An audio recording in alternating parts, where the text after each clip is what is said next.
Welcome in, everybody. Welcome in. Welcome in. I'm glad you're here. Happy Saturday. This is the Discord stream. We are streaming live to Discord, so if you happen to be here, I appreciate it. It is totally free to join. If you're watching this a month later on YouTube, it is totally free to join the Discord. You can literally be a part of this live. Took me a little bit to get the audio rerouted, but I figured it out eventually. I'm not the greatest at this stuff, but I try. We have an amazing lineup for you today. These are all member-requested videos, as you're well aware at this point, off of toddreacts.com. I'm not doing this for the Discord audience because chances are they already know, but I'm doing this for the YouTube audience, which will see this a month later. toddreacts.com, those are the requesting tiers. Every tier is a requesting tier. There's little differences here and there, so go ahead and read carefully. And of course, check out the winter collection of merch that's available right now. Ships worldwide, 15% off for members, lots of different color options, sizing, all that good stuff. And of course, we have the accessories as well that you can check out, so certainly do so. And if you're watching this at a later date, go ahead and join. Well, I guess technically join. Subscribe to the YouTube channel. It is totally free and easy way to support the channel. I appreciate it greatly. Over 14,700 of you have already done so. Over 1,200 videos in the backlog. Over 5 years. You can do the math. You can do the math. Yeah. So go ahead and check it out if you haven't today. Playlists as well. I just made one yesterday for, what was it? I just made a playlist for something. Is it towards the top? It might be. Glee.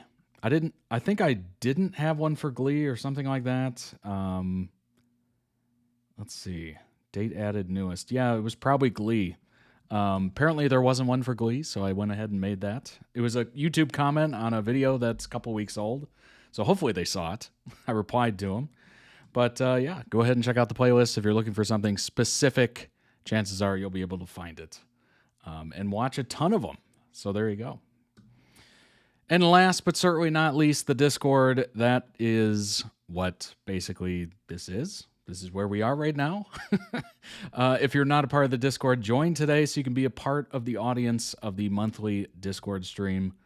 Go ahead and join us in there. We're friendly, I swear. We're very nice and welcoming and all that good stuff. So definitely join us if you've been thinking about it. You're a little shy. Try it out.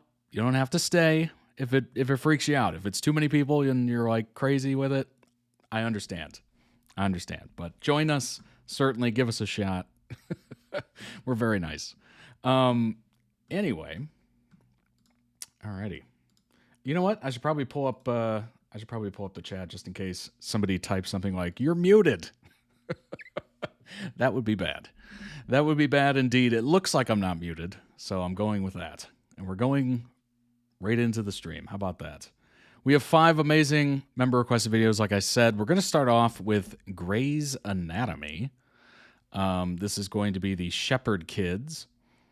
And then after that, we have Tobias Hankel from Criminal Minds. It's an edit based off that character. And then after that, we have Dan and Phil in the Fantastic Foursome. I think Kick the PJ is one of them, and I have no idea who the other one is. So we'll find that out. It'll be very educational. And then after that, which is such a funny name, Fantastic Foursome. Oh my gosh. After that, we have Interview with the Vampire. It's an Armand edit, which we've been reacting a little bit to Armand recently, so that should be very interesting. Unbelievable show, certainly.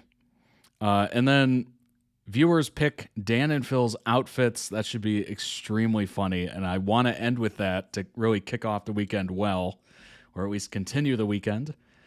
And yeah, I'm looking forward to it. I hope you are as well. So let's go ahead and get started, shall we? All right. I think everything's working. You know, you never know with these Discord streams because I have to do so much behind the scenes. But I think it's working.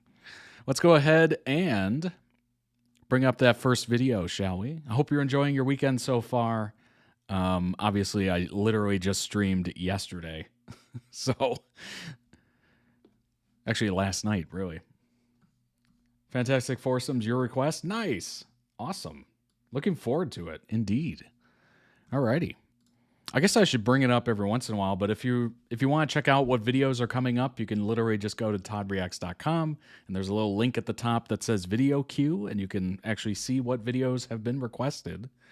And it does update live, so you can actually see what has been most recently updated and whatnot. And yeah, if you scroll down to the bottom and you don't see something there that you really want, you can sign up today and put it on today. Obviously, it takes a little bit for me to add you to the list, but hey, I try as quickly as possible. Someone literally just joined last night as I was asleep, so I had to wake up real quick and add them, but I did. I try to be quick. Alrighty, let's jump into this first one. It's Gray Shepherd Kids, Someone to Stay. Let's go ahead and jump in. But I'm not going anywhere. You're stuck with me, is the quote.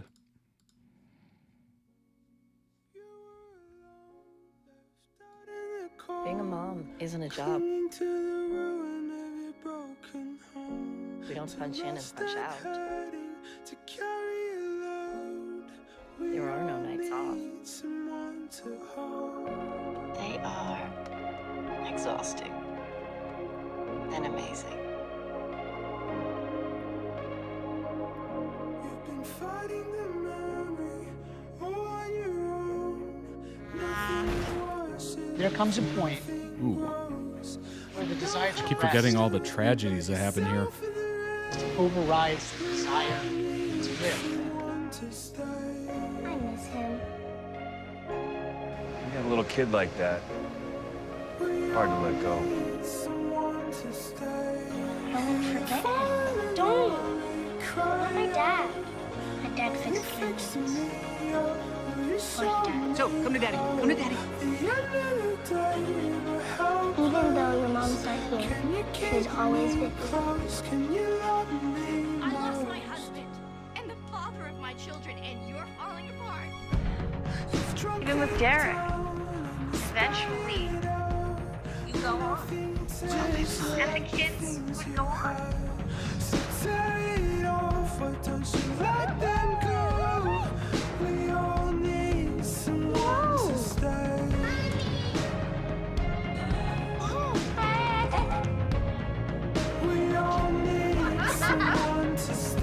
Nola is so smart.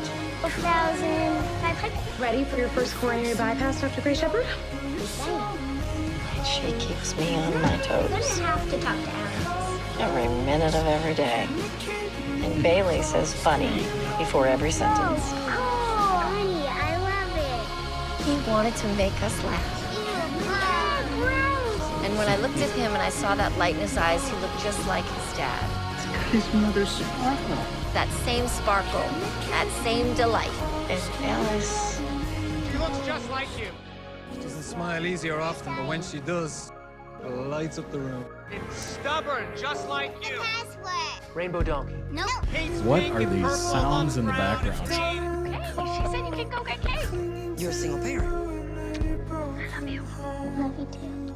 I am. So where will you be going? Just a little while. My kids need me. So I've heard the stories about all the fights you've already won. So I'm asking you to fight. Okay, but I'll be back. Mommy.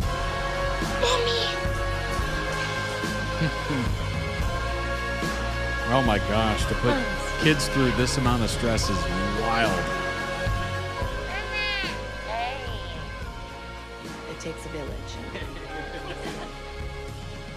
Then again, this is the writers doing. We have a village.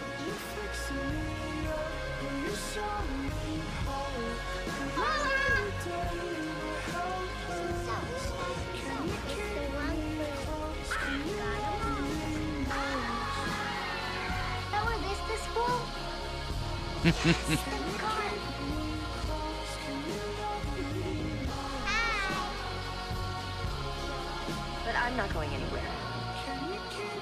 You're stuck with me. That was beautiful. Absolutely beautiful. Oh, sweet, but also I'm aware of the reality. I've never seen the show, obviously, but I'm aware of the reality of just how brutal, just how absolutely brutal that show can be.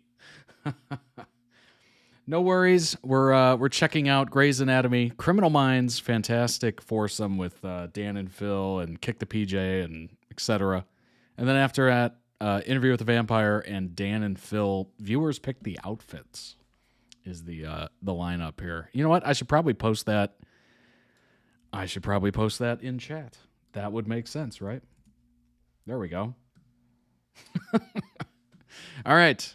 Let's go ahead and check out some information. My gosh. I'm aware of enough of the show where the amount of life-altering events that she goes through, Meredith goes through, is just going to be brutal for any and all kids. Link down below in the YouTube video description when this gets posted to YouTube in May. So if you're watching this on YouTube later, I guess it's technically now. Let's go ahead and bring up that information. I think I heard that Grey's Anatomy just got renewed for another season. Another season. And they used a brutal photo of Meredith Grey, just like extremely exhausted or whatever. And literally the top comment was, even she looks tired at this point. I was like, come on now. That's not fair. That's not fair, but it's very funny. It's extremely funny. They used like a photo of her, like probably after like a long shift or something, just looking like, eye bags and everything. Oh my gosh. It was very funny. All right. Pull up that information. There we go. Jeez. Took long enough there. All right. We got Zola. Let me go ahead and refresh this. I don't know what that is at the top that keeps spinning like that. It's very distracting. It's extreme. Oh my gosh. Okay, we're going into reader mode. We're getting rid of all that. All right. Let's see if we can find. Is it not going to work? Oh my gosh. Okay, reader mode is a fail. Reader mode, a fail. It usually cleans things up very nice. I was holding her yesterday, and she was crying, and then she stopped. And I've held a lot of babies. I've fixed a lot of babies. But I looked down at Zola, and I don't know what it was, but I just couldn't imagine her being with any other parent or with any other family. We've been trying so hard to start a family, and she needs one. Let's adopt her. I'm serious. Let's adopt her, said Derek.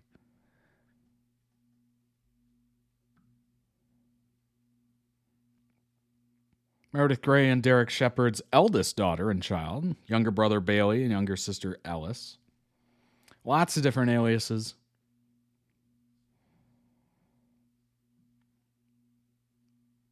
Let's see. We got so much information. Oh my gosh. Let's see if we can figure out what's a good place to start. Probably in a relationship with her parents. Zola quickly bonded with Derek after he and Meredith decided to try to adopt her. Meredith bonded with her as well, but more slowly. Derek occasionally struggled with being a white man raising a black daughter. He tried to set up a play date between Zola and Bailey's much older son, Tuck. Though Bailey shot that idea down, she suggested to him that the reason people were staring wasn't that he's white and Zola's black, but because he didn't know how to do Zola's hair, and it didn't look good. She showed him how to do Zola's hair properly.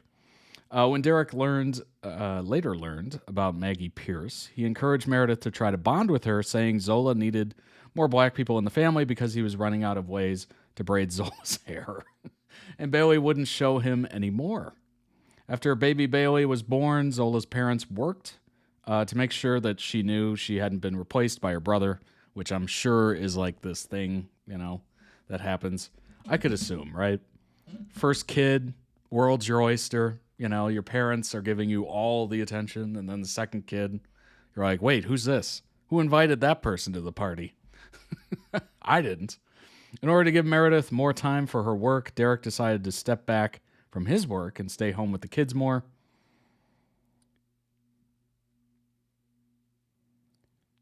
Started to walk shortly after being returned to Meredith and Derek, to the great delight of her parents. Sometimes her parents bring her to the gallery to watch surgeries, and she seems to enjoy it. Oh my gosh. It's like watching, any surgery show, but live. She's left-handed, dressed as a butterfly for Halloween twice. You know what? Probably really liked it. Maybe people, responded well to it.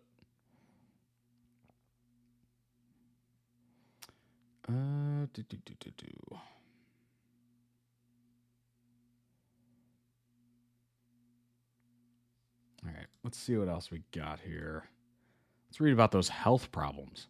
Was born with spina bifida, came to Seattle from Malawi with a group of African kids who needed surgery. She was 6 months old at the time, recovered from her brain surgery.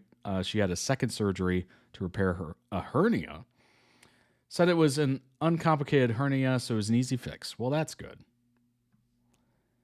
Zola liked to stick things up her nose. That was one of the trivias. I'm so annoyed I missed that. That's funny. Oh my gosh. Hey, that is a typical kid, right? Either it's going up their nose or it's going in their mouth and they're eating something random off the floor. And it's just like, what? Derek is the only son of Meredith and Derek. He has two siblings, older sister Zola, of course, that we just went over, and younger sister Alice. Meredith found out she was pregnant 3 weeks into her pregnancy, a few months after Mark died. She told Derek by buying a shirt for Zola that said, "World's Best Big Sister." That's funny. That's adorable. At first, she was convinced that she would miscarry, which is why she only told him and not even Christina. Went into labor in the middle of a superstorm. Well, that's awful timing. Labor was going smoothly until the OB determined that the baby had face presentation. He was then born via emergency C-section in the dark during the storm. I mean, that is... The writers had fun with that one, didn't they? Good grief. In the operating room, the doctors had to hold flashlights so that the OB could see to deliver him. A few weeks after Meredith was attacked by a patient, Arizona and Alex brought Zola, Bailey, and Ellis in to see her. However, the three of them were too scared by her appearance, and the visit was brief. After she recovered, the family was happily reunited at home. Yeah, I can understand that. I mean, just being a child, being anywhere near a hospital can be kind of traumatizing. And certainly to see your parent in that kind of situation is, oh my gosh, brutal. Absolutely brutal. Would not recommend. Based on personal experience, would not recommend.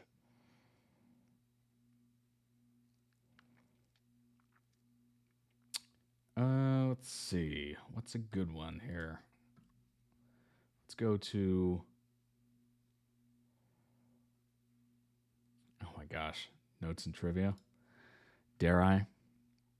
Dressed up as a pumpkin for the first Halloween. I mean, that's classic, right? While he's being watched by his Aunt Maggie, he once spilled an entire bag of flour on the floor. Good grief. What's going on, Hunter? Welcome in. No worries at all. It will be posted to toddreacts.com for members right after this. It has to be for members, by the way, because the file is so large. So that's kind of like a thing that the website does. The website host that I make the website on is like, if you're going to take up that many gigs to upload a file, you got to at least make it members only. I had no idea that was a stipulation of it, but yeah, apparently if they're like, if we're going to pay for the server space to hold this and all these different videos, you got to make it members only. So it'll be on toddreacts.com for members, and then we'll upload it to YouTube next Discord stream. Went through a phase of saying funny before every sentence, as we saw in the video. Given Aniston's reaction upon meeting him, it's heavily implied that he bears a striking resemblance to his father. Interesting. Typically has to separate dishes for his food, as he doesn't like any of his food to touch. How many of you are like that? I know that's quite a popular thing. It's not very rare. A lot of people tend to be like that. Ellis. We got Ellis Shepard. Younger daughter, youngest child. Older sister Zola, Bailey, of course. My sisters are like that with their food. Yeah, it's popular. It's somehow popular. I don't know. I guess you could say I'm kind of a savage like that. I'll have a bowl of food, and it's, I don't know if you ever heard of this, but it's that KFC like famous bowl or whatever. They'd put like a bed of mashed potatoes, and then they do like some corn, and then they do like some chicken, like fried chicken, and then they do like some gravy, and it's just one big bowl of everything. I like layering or mixing my food. Yeah, absolutely. Or if there's like some sort of sauce on your plate and you just get kind of creative and you're like, I wonder what this combination tastes like. You just take whatever you got on there, put it in the sauce. You're like, nope, that wasn't a good one. Ellis was likely conceived the day before her father died, as her parents decided to have another baby on that day and then tried and did have one. After her father's funeral, her mother took her siblings and left Seattle for the duration of her pregnancy, leaving only a note that said, "The kids and I are safe," for friends and family. Despite a placental abruption, which caused Meredith to bleed severely when her water broke, Ellis was delivered successfully. Well, that's good. Likely occurred the day before her father's demise. Oh my gosh. That's brutal. That is absolutely brutal.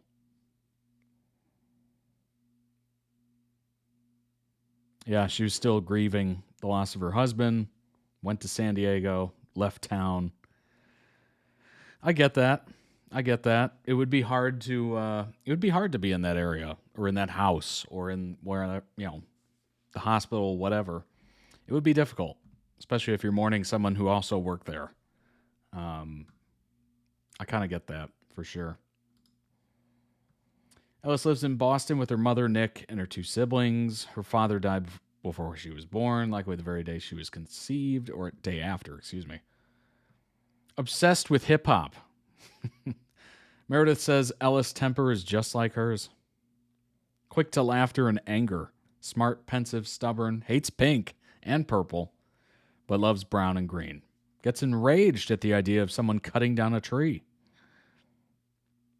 That is very specific. Extremely specific, actually. Oh my gosh. Very sweet video. I loved it. Oh my gosh. The amount of ups and downs that those kids have had to go through is just crazy. Crazy. Anytime there's children involved in a drama like that, they're going to have a tough time. Obviously losing their father. Everything that Meredith has gone through. Oh boy. It's brutal, but those sweet moments. That's what it's all about. Those little sweet moments that they happen to have, and it's one of those things that actually trauma bond, right? We all kind of learned about that, or at least popularized that term during the pandemic. Very much so. Trauma bonding brings you closer together, that kind of thing.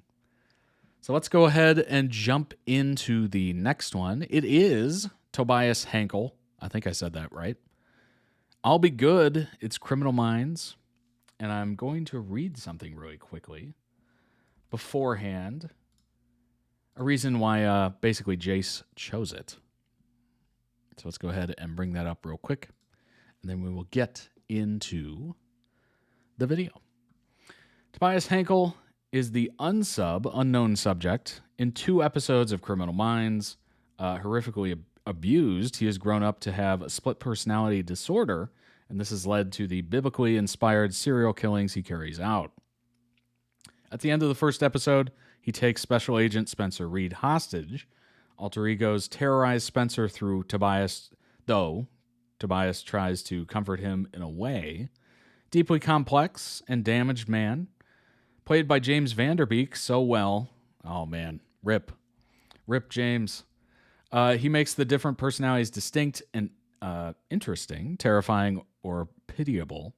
I requested this after his death, as I felt this this performance is really worth remembering, no matter how small a role compared to his big famous ones. Oh, that's sweet. That's nice. I'm looking forward to that. I did watch Varsity Blues after James Van Der Beek passed, and boy, number one, that movie is so good, so good. I loved it, but it was kind of a shock. Kind of a shock. That movie's from like 1999 when comedies were a little more out there. So it was pretty shocking and jarring, I guess I would say.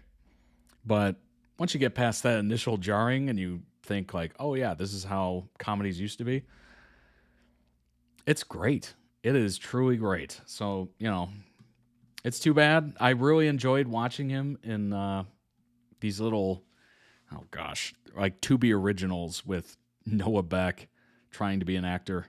I thought they were very good. And he was basically reprising his role, really, as in Varsity Blues. It was very cool. Very cool to see. It's a dang shame he died before, I think they started filming the third one, which is unfortunate. But he's in two of them at least, so that's nice.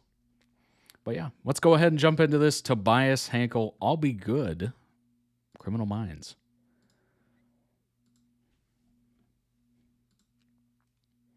Here we go.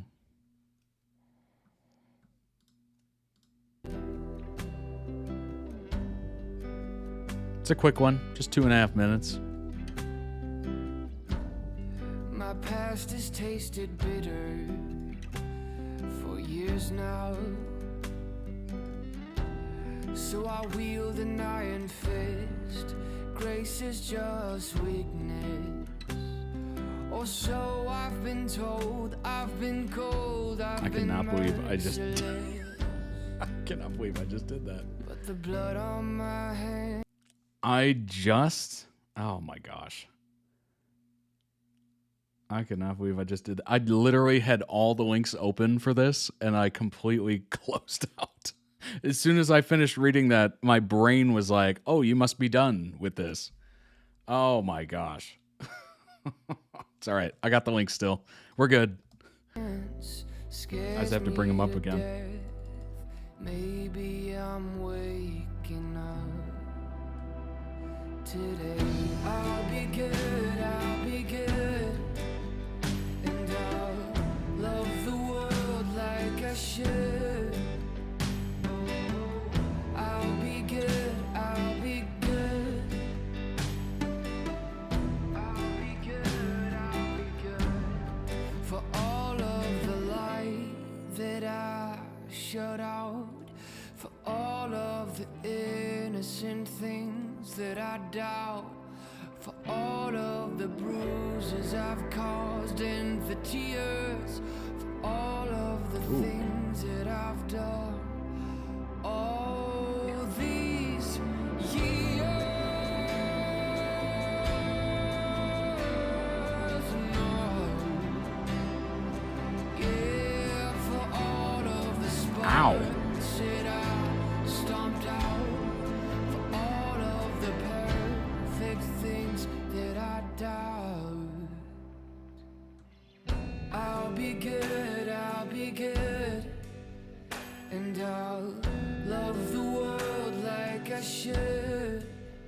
Yeah, I'll be good. We brought him back to life. For all of the times I never could.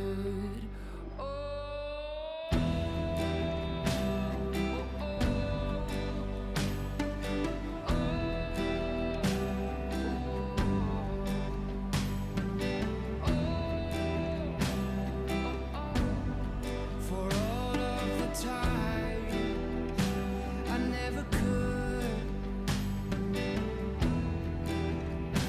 Jeez.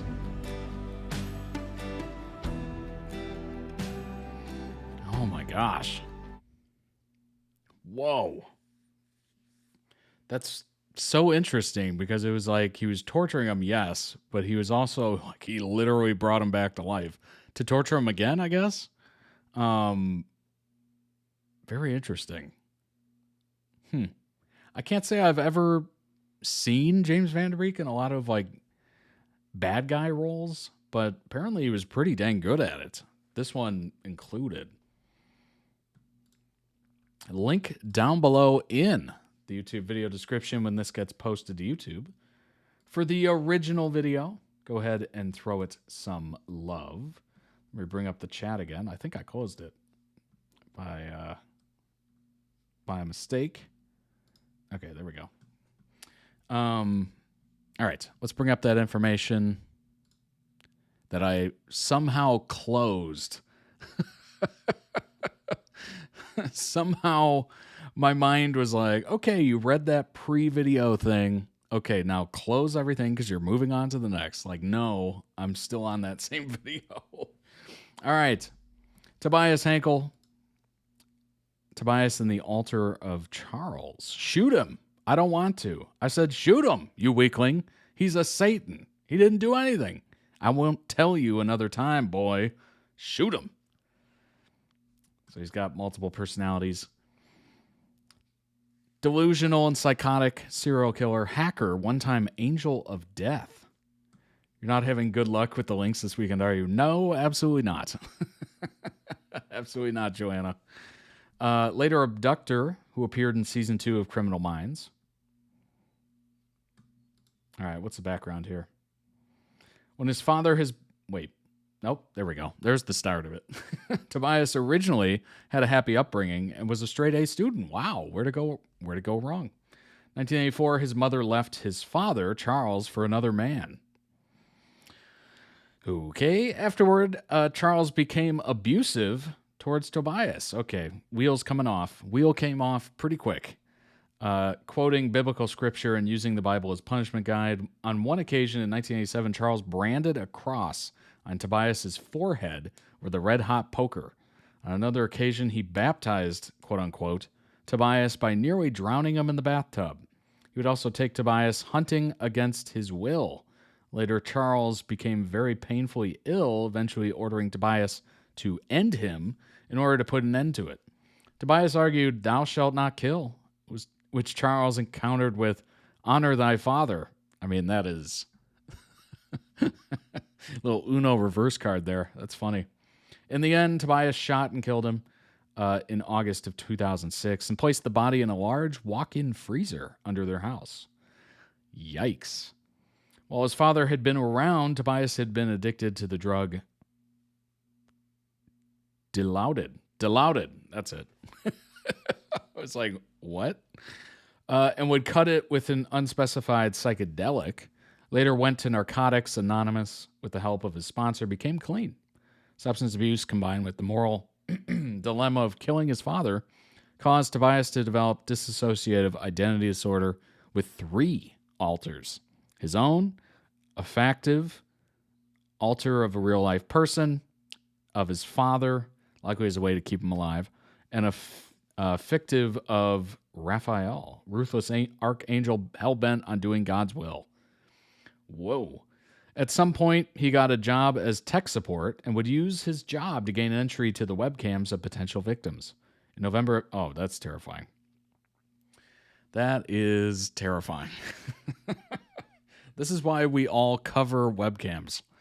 Yikes. In November of 2006, he made a false 911 call about a prowler breaking into the home of the Kyles, who would later become his future victims, to find out how long it would take for the police to respond. I mean, that is crazy.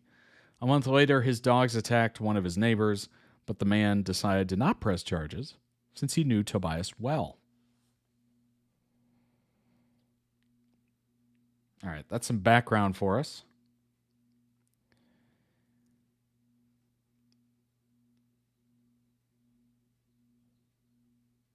Oh, Russian roulette. Places a bullet in his revolver, spins the chamber, simulating Russian roulette, aims it at Reed, and pulls the trigger, only to reveal it's a blank.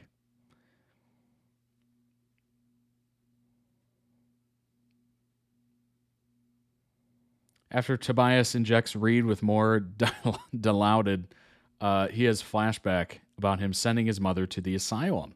Oh boy, this is just a...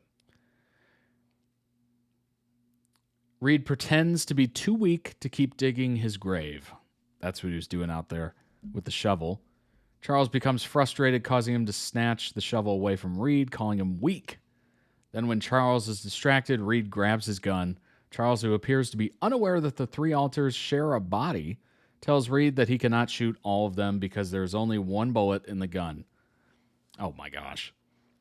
However, Reed, knowing the error of that statement, pulls the trigger. Right, there's one dude in front of you. And, yeah. Oh my gosh, it's raining heavy. Death of the altars, Charles and Raphael are not shown like we pushed from the front, while Tobias is able to thank Reed for killing them and express hope that he will be reunited with his dead mother. Reed apologizes to him for what has happened seconds before Tobias dies, ending his sad and tortured life.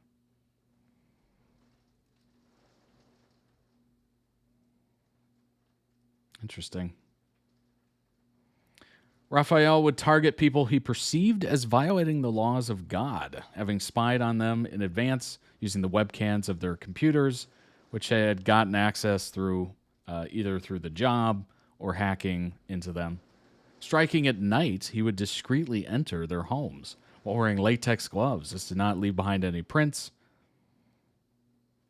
Interesting. Terrifying. Absolutely terrifying.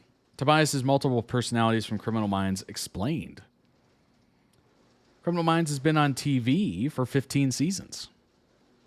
I'm trying to see if you can hear the rain. I don't think you can, so that's good. It is like crazy out there right now.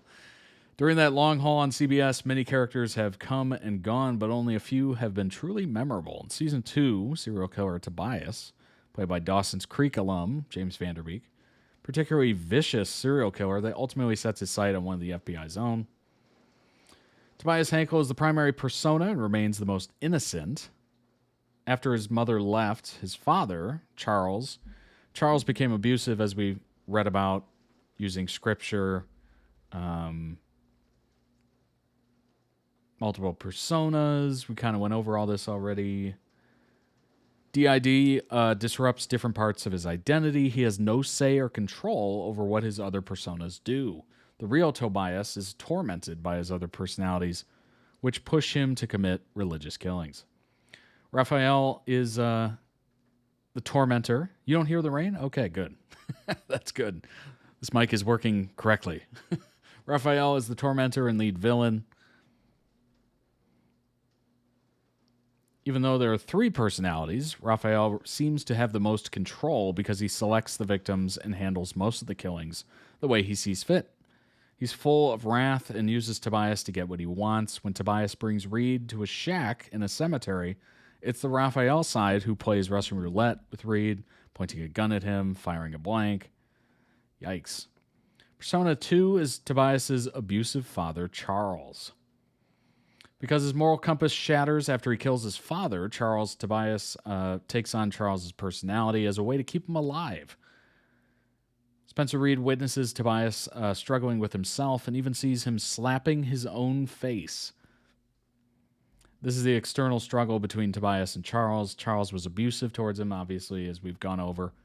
And that's kind of his way of keeping him alive, I guess.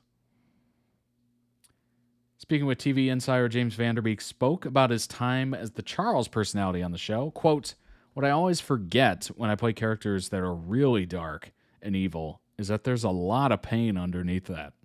All that power, all that dominance is fueled by pain and sadness and their own grief and their own torment. I realized playing the father really wasn't any more fun because the reason he was so aggressive and terrible was that he was miserable." That's a very good point. What's that saying? Hurt people, hurt people. Yeah, that's very true. Criminal Minds, James Vanderbeek reflects on playing Tobias, Charles, and Raphael. This was a little interview here. What did you know about the role before you read the scripts? James said, I knew it was going to air directly after the Super Bowl. Wow, that's big lead in an audience right there. And that it was the bad guy, the unsub, and that he was going to have multiple personality disorder. That was all I knew. I immediately felt a little bit afraid because I was like, that's a very big stage and a very tricky thing to pull off. And then I got really excited and thought, all right, here we go. Let's jump into it. Let's jump in and do it. Yeah, absolutely. That initial hesitation makes sense because I think the amount of people that watch the Super Bowl is like over 100 million or something like that. I think it's over that at this point. But yeah, it is. It's a lot of people, a lot of eyeballs. So the lead-in is always huge. They always talk about that on TV, right? Having a big lead-in. It just means the thing before you is super popular. So hopefully a majority of that audience sticks around. But yeah, it's always a interesting spot to be in. Was the fact it was challenging and different make you want to do it? James said, yes, 100%. And I was a huge Mandy Patinkin fan, so I was really excited to get to work with him in a role that you just know is going to be something kind of special. As it turned out, Ed and Chris, both Ed wrote The Big Game and Chris wrote Revelations, just crushed it with the scripts. It was really, really good. It was challenging. It was something I had never done before. So there's that kind of feeling of walking a high wire. What stood out to you about the episodes after filming them? I had a great time with Matt. He was such a good dude and really good actor and a really creative guy. And we had a number of really cold nights out in the middle of nowhere shooting. That was really cool. That's fun. For me personally, it marked the beginning of a new way of working, a new way of approaching acting goals. In the beginning of my career, I did what a lot of younger actors do, which is you get a role with some darkness and you think, I've got to find the darkness. I've got to get there. By that point, I recognized, you know what? There's darkness in the world, and I can channel that pretty easily. And it's just a matter of doing it cleanly without it sticking to me. And that freed me up from having to find anything or live anything or carry anything.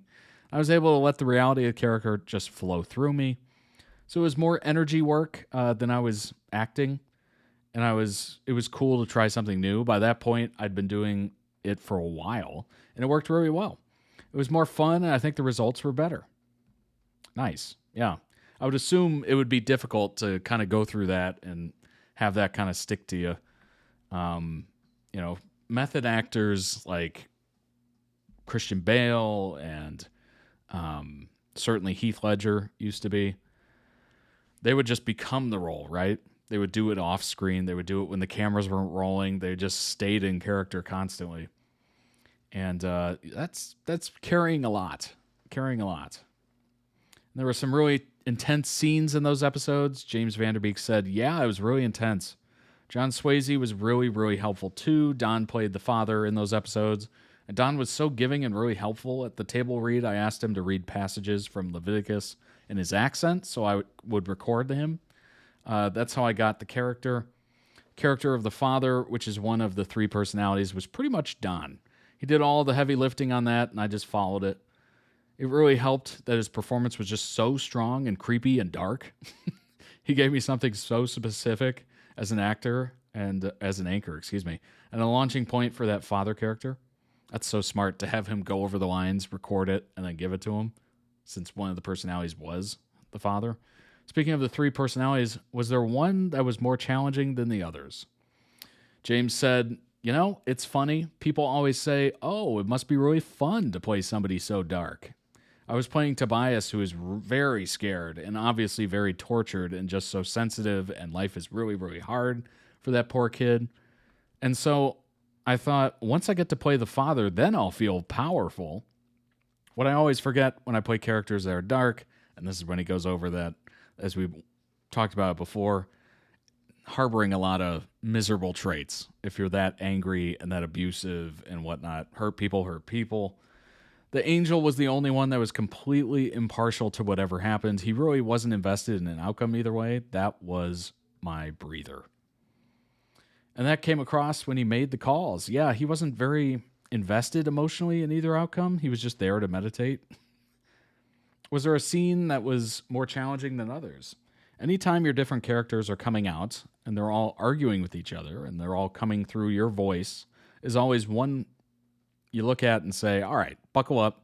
better dial this one in because he's having to shift between all the different accents, all the different characters inhabiting that character. That would be difficult. I remember at the end of the first episode where I find Reed in the cornfield and I have a gun, and for the first time as the audience see the different characters coming through the same person. I remember being excited and a little bit nervous for that, wondering, is this going to work? Because I was working in a little bit of a different way. It was less calculated. It was like a little more freewheeling, and I was thinking, all right, there are people now behind the monitor. This is the first time they're going to watch me transition between these people. A lot's riding on this. I really hope it works. The response I got back from behind the monitor really let me know it did work. That was exciting. Felt Tobias would never be able to have a happy ending. James Van Der Beek said he certainly had a long road of recovery and therapy and needed a heck of a lot of love, but I don't know how he would have found it in the penal system. I'm always one that's to say there's always hope, though. Interesting. Very interesting. He was once a teen superstar. Why did James Van Der Beek need help to pay his medical bills? Oh, my gosh. Ugh. Well, because medical bills are so freaking expensive in this country. Tragedy struck later in his life. His family needed to rely on the kindness of his friends and fans for financial help, shedding light on the precarious situation of not just many actors, no matter how famous, but millions of everyday Americans obviously struggling with medical bills. He died when he was 48, which was so weird because in Varsity Blues, one of the lines is like, you know, we're going to remember this for the next 48 years of our lives, and he died at 48. It was very strange. Very strange watching that movie and hearing that line. I'm like, wait, what? The cost of his medical treatments were so financially draining, his wife says, that she now made a public plea for donations so they would not lose their home. So far, they've raised $2.3 million. Yeah, he's got 6 children. 6 children. The months before his death, James Van Der Beek shared how cash-strapped the cancer treatments had left him and his family. Even publicly auctioned off items he saved for decades from the roles that defined his career. A tartan button shirt he wore in the first episode of Dawson's Creek, a necklace he gave to Katie Holmes' character, sports shoes he wore during Varsity Blues. I've been storing these treasures for years, waiting for the right time to do something with them. And with all recent unexpected twists and turns life has presented recently, it's clear that time is now. On top of the costly treatments, Van Der Beek was not making the same cash that he had during the prime of his career decades ago. He had said he was paid almost nothing for Dawson's Creek. Well, yeah, I mean, he was kind of an unknown actor at that point, so you're not going to make a ton, right? Contract didn't include any residuals. Oh my gosh. Payments writers, actors, directors receive when their work is re-aired on television, basically. Some earn a ton, and then some earn like pennies. To the point where it costs more for the studios or whatever, whoever sends the checks, to send the check than it is to what's on the check. It's crazy. I've seen some that were like 3 cents. It's just like, what?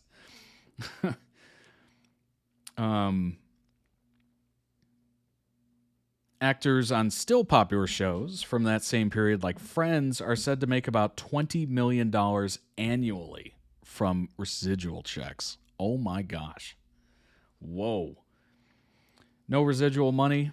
I was 20 years old. It was a bad contract. I saw almost nothing from that show.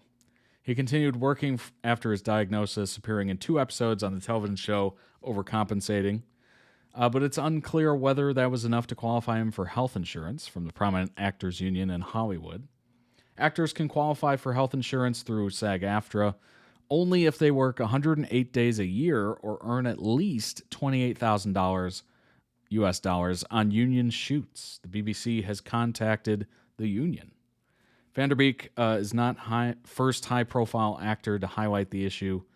Shannon Doherty, Beverly Hills 90210 star who died in 2024, said she did not have insurance when she was first diagnosed with breast cancer.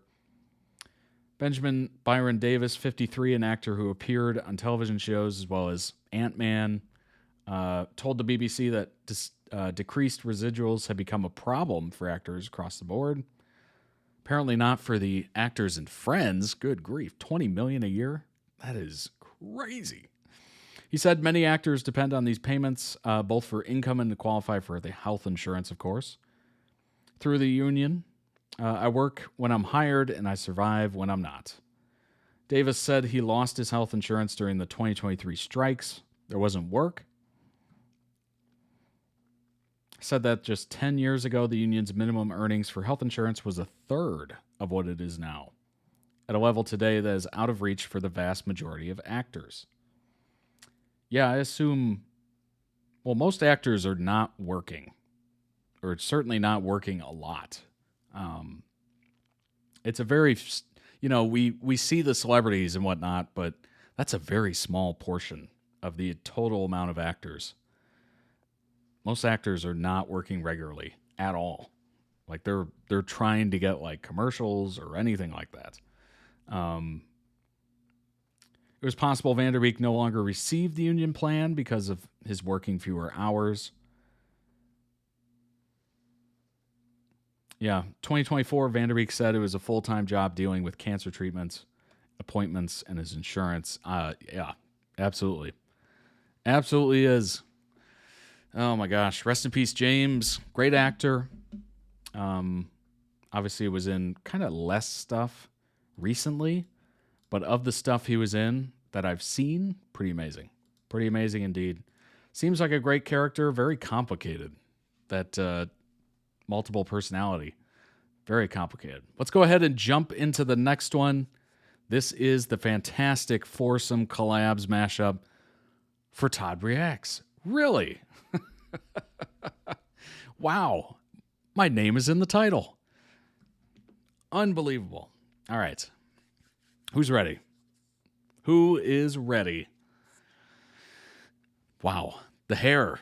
The hair is a statement, isn't it? Made just for you. Well, I appreciate it. All right. Let's jump into this. The Fantastic Foursome. A YouTube supergroup, if you will. This is when they were all so young, right? It's so unbelievable to see it. Here we go.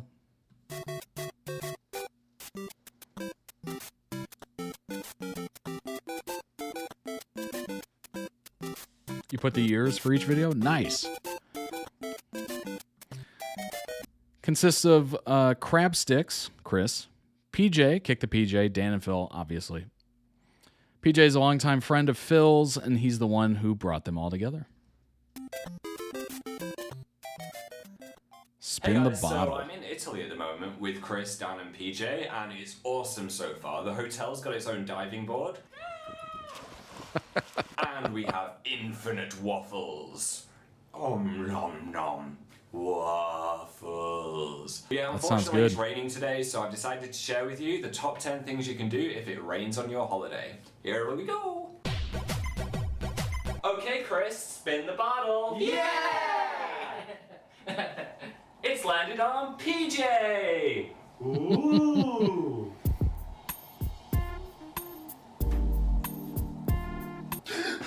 That was the worst nightmare I've ever had.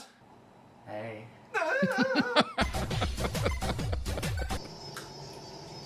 Now peach him, mother you kayak turtle.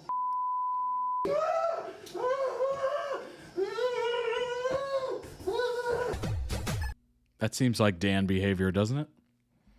Audio's all over the place. No worries. Dan only being 1920 here. I forgot how young he was, right?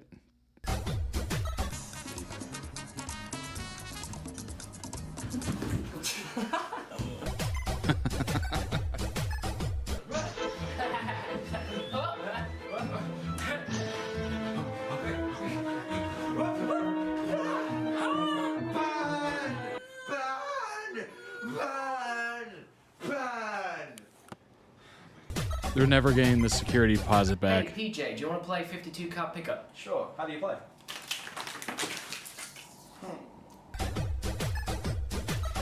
Contender 1.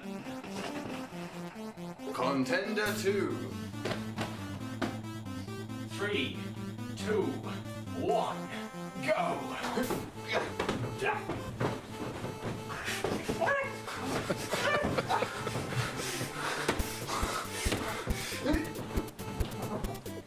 Dan, winner! Oh my gosh. What a fever dream.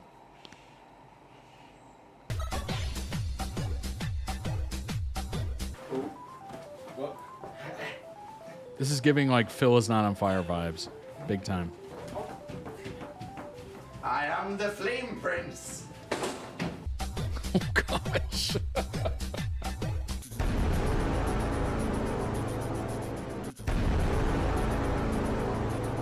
This is definitely Dan is not on fire, an amazing Phil.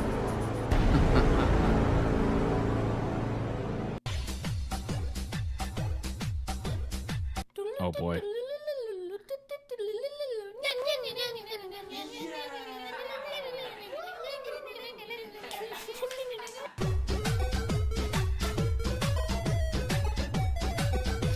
Oh my gosh.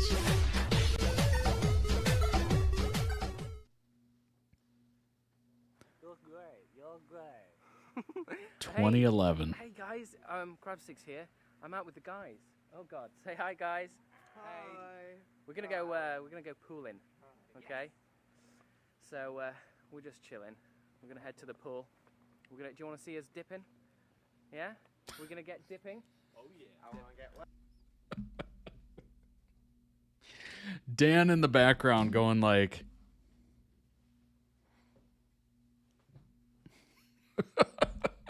I'm gonna need PJ to put some lotion on me, so stay tuned for that. Wait, what? Is that okay, PJ?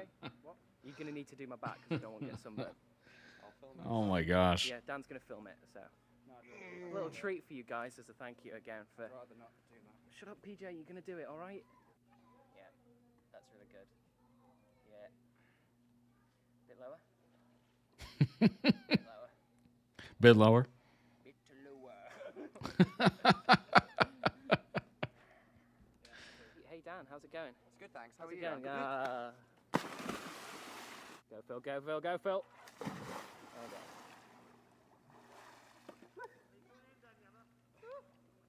I don't really like the pool. It's kind of cold, even though it's really hot. Makes my nipples a bit tough. Do you want a quick nipple shot? Quick nipple shot, you sure? That's a keeper. Oh no, I got some.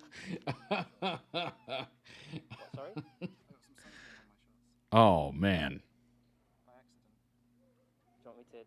Shall I rub it in? No, it's okay. I can rub myself. Okay. Please, thank you.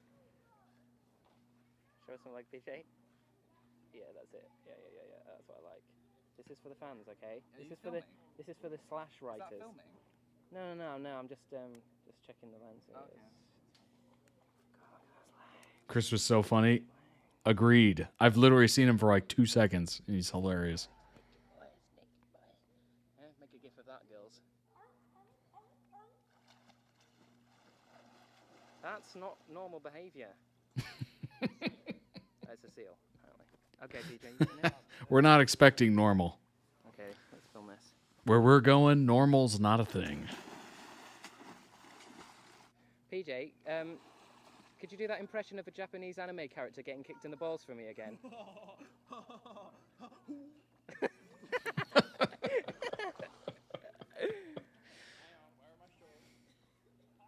Okay, guys. So thanks again. I'm gonna chill with the guys. Gonna do a bit of water sports. All right, not that kind of water sports. Well, maybe. So watch this. Watch this. I'm gonna proper jump in. Watch this. Hey PJ, film me getting up like really sexy. Yeah. Okay. Like in Baywatch. Yeah, sure thing. Okay, ready? Yep.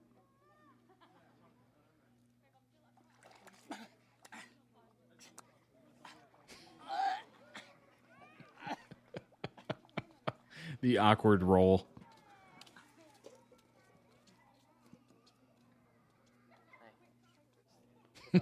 Hey. Yeah, it was. Does that look sexy? Yeah, it was really good. Okay. Oh my God. That was Hey guys, crazy. how's it going? So I've got this twister mat over here, but I've got no friends to play it with, which kind of sucks. Hi, PJ. Hey, friends! Yeah, all right. Friends? Just, Yeah. let's play some twister. Let's go. Who goes first? Bitch, please. I guess we'll go me, Chris, Dan, Phil. Clockwise in order of sexiness. Right hand green. Oh, hands are the worst.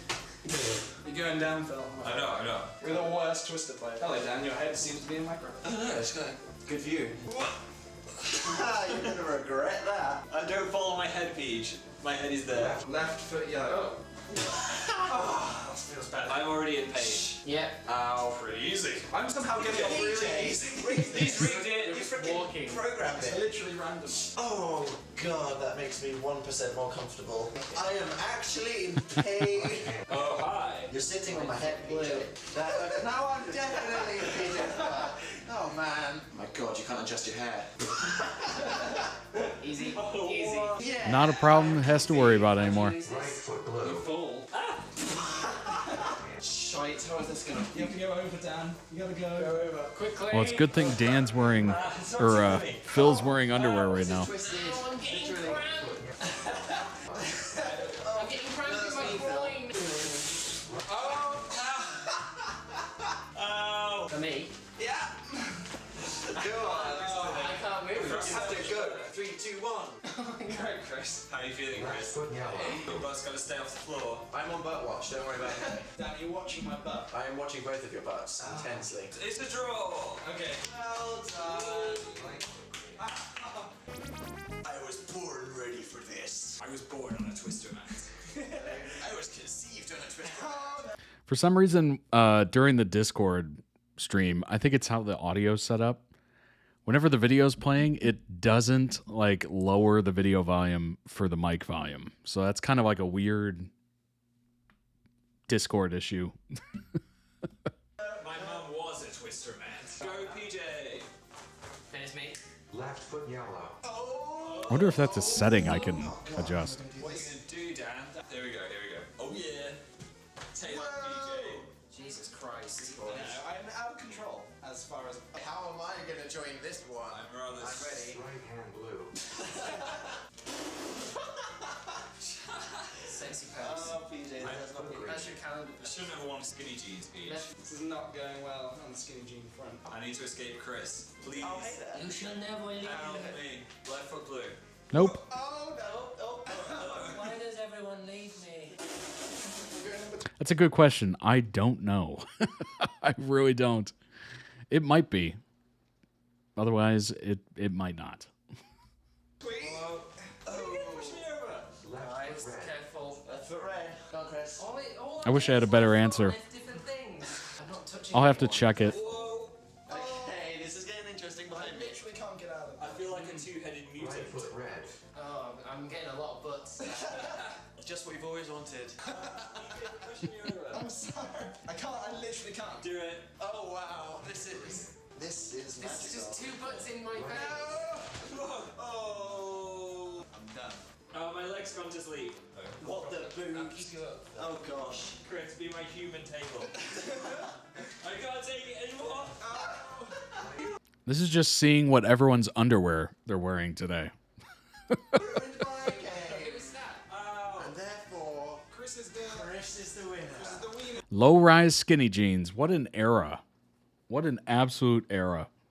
I just love that YouTubers could make this for entertainment. Right. Very funny.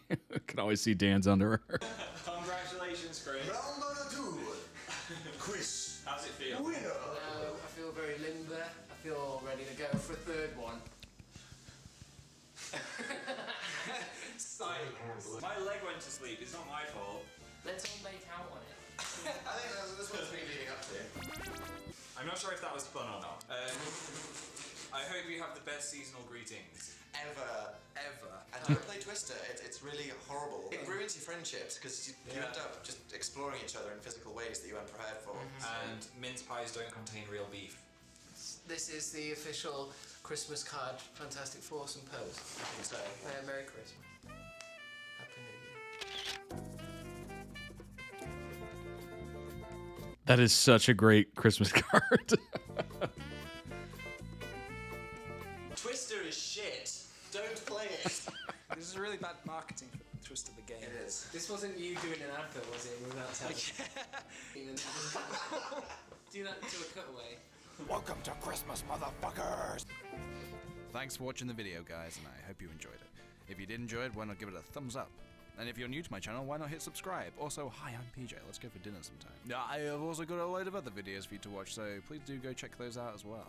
Awesome, and have a Merry Christmas if you celebrate it, and if you don't, then Santa's gonna kill you. Hey, so I'm currently in Italy.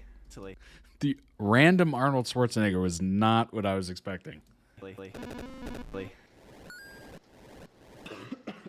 felt kind of weird.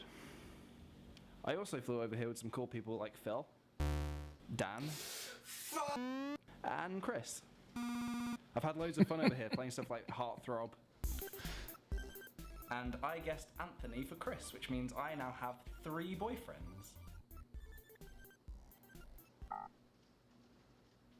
What? Building awesome forts. I'm a massive fort lord. Yeah, more like massive foot lord. That too. I'm playing Super Zombie Survival Island Attack.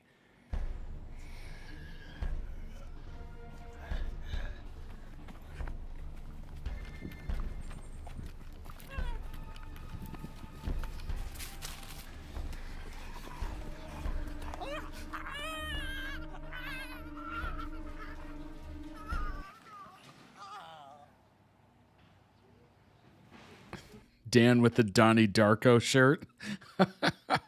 He was leaning in real heavy. Real heavy. So yeah, Italy's awesome, and the resort we're staying in is really cool. Here are a few shots of it now. And everyone's just really nice and Italian. Like, they're really friendly. Like giant iguanas. Or something. That's all for now. Ciao, ciao.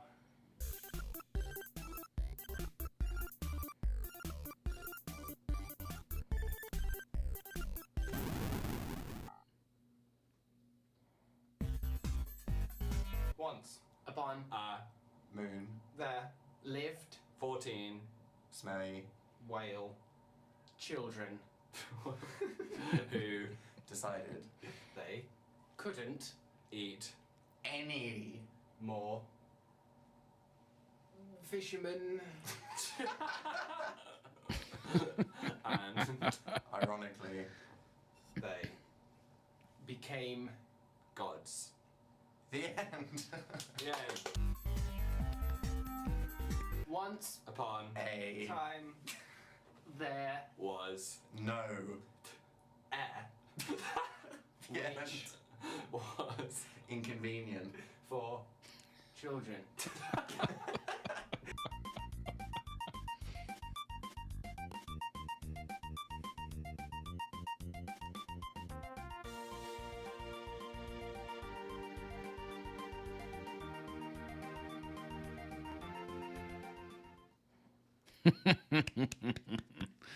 Amazing. Those little story game videos are funny. Those are so funny. The concept of this being 15 years old and Dan and Phil have already been together for 2 years. That's crazy. That is crazy. Oh my gosh. Link down below for this unlisted video. Throw it some love. All right, let's go ahead and bring up some information on the Fantastic Foursome, shall we? Not that you have the option. I'm doing it anyway, okay? I'm doing it. All right, let's bring up that information.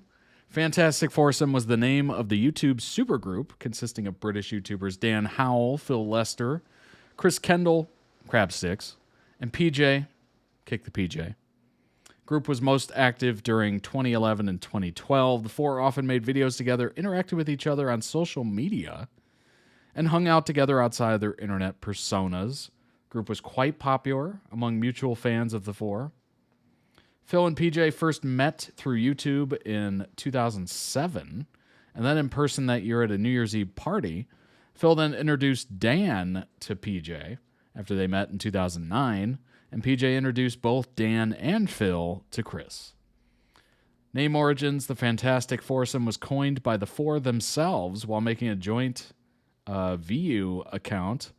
Four were sponsored by VU together. They were paid as a group to promote the VU platform and incorporate its use into their fan bases. Because Fantastic Foursome, the reason why we're called that is because we had to come up with a name for all four of us because we did a combined channel on VU. That's it. And VU paid us. That's awesome. And VU said, we really like you guys. We'd really like you guys to create a channel. We'll give you like 20 cents for every question you do, blah, blah, blah. And we already kind of knew each other, so they just put us together and we all started doing You Now is one kind of group. And we called it the Fantastic Foursome. It took us ages to come up with that, and that was it. Well, there you go. That's the origins. 2011, Chris won a paid trip to Sardinia, Italy, and invited the other three members of the foursome to come with him, which is that last video we just saw. Various videos were posted on all four channels, posting Spin the Bottle, Story Game. PJ posted Zombies in Italy and 6 Italy Saga vlogs. Dan posted that charity advert, and a year later, Chris posted Hot Boys Swimming. A year later? Oh my gosh. That must have been so random. 2012, PJ enlisted Dan's help in the filming of his alcohol awareness PSA, The Pushover, as well as accompanying behind-the-scenes footage. In addition, Dan and Phil did an interview featuring PJ at that year's Summer in the City. Chris was really bad with uploads. Honestly, he kind of gave that vibe. I'm not going to lie. PJ also uploaded 4 vlog-style videos with the others, and 2 Christmas-themed videos were posted, one on PJ's, one on Dan's. 2013, all 4 members are featured in Chris's game show, I Can't Even, PJ in the original from YouTube Comedy Week, and later Dan and Phil in the YouTube Geek Week edition. Good God. I don't know why I stumbled on that. Chris appears in Dan and Phil's London DITL. This is his last appearance in a DNP video. PJ's video, The Forever Train, also featured a cameo appearance by the others. This is in the queue. Oh, I Can't Even. Nice. Drama and disbanding. Oh, boy. Oh, boy. Here we go. On August 5th, 2013, Chris went on an Ask FM answering spree, the entirety of which can be found here. Relevant foursome answers, however, are below. Have the foursome fallen apart? Quote, we were never that much of a thing, I'm afraid. It seems like a lot of our followers started to believe their own fandoms. We're all friends, but only through YouTube. Colleagues, if you will. Is there still a Fantastic Foursome? Like, do you guys still keep in touch at all? And Chris said, not really. We're all really busy with our own careers now for such nonsense. That's fair. Honestly, it's understandable, right? Running a channel and doing those kinds of videos are full-time jobs. So it makes sense that it would be hard to meet up and all that stuff, especially if people live kind of far from each other. How do you feel about how drastically Dan has changed? And Chris said, how has Dan changed? Although, unlike what the Fantastic Four fans would believe, I really don't know him. Interesting. Later, Chris posted an official apology for his answers. Why? That's drama? Like, really, the only drama Dan and Phil have been in? He basically just said, yeah, we're all colleagues, basically. Like, we're not this, like, epic friend group. I would just like to apologize to my followers and to the Fantastic Foursome fandom for my extremely misjudged and horrible outburst of opinions I had over the now-deleted Ask FM account. I said some terrible and okay, what else was not in that? Terrible and very untrue things that many of you were upset by. Nothing of what I said I even believed in, and I can now safely say what I went through was a night of trying to upset fans and my friends in order to get attention. Okay.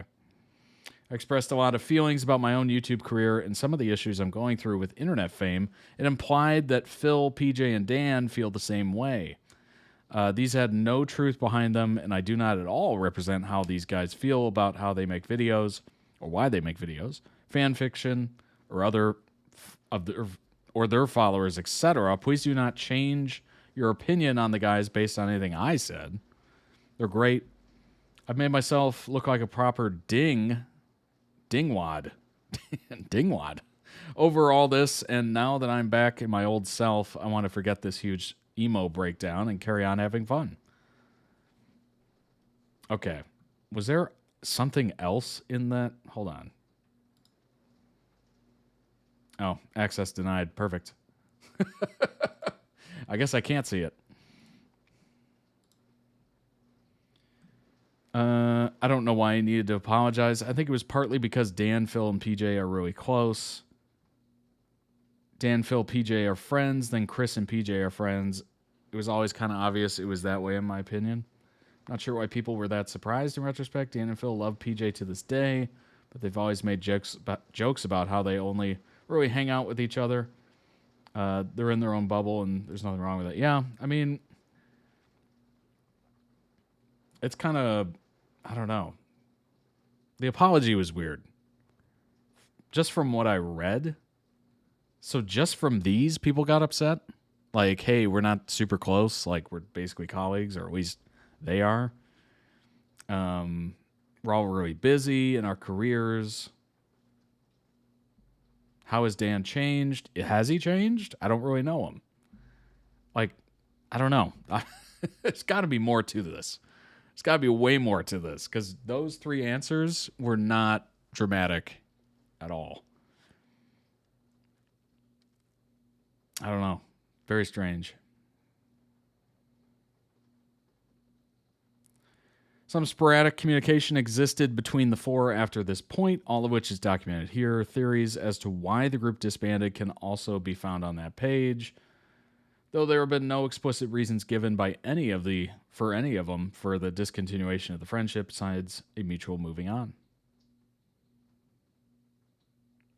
Dan and Phil remained friends with PJ through the split. Recently, PJ and Chris have seemed to make up as well, though there's no further contact between Dan and Phil and Chris. Weird. There's got to be something else. There has got to be something else.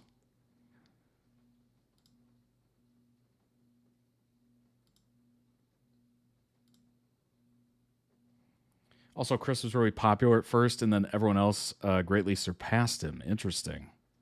Yeah, that could be a little bitterness. I was there, and that's all the drama there was. Oh my gosh.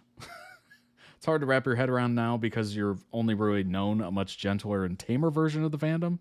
But to say the least, it's not always been like that. You saw in their coming out video how traumatized Dan was all over again just from the invasive investigation into his relationship with Phil. It was intense.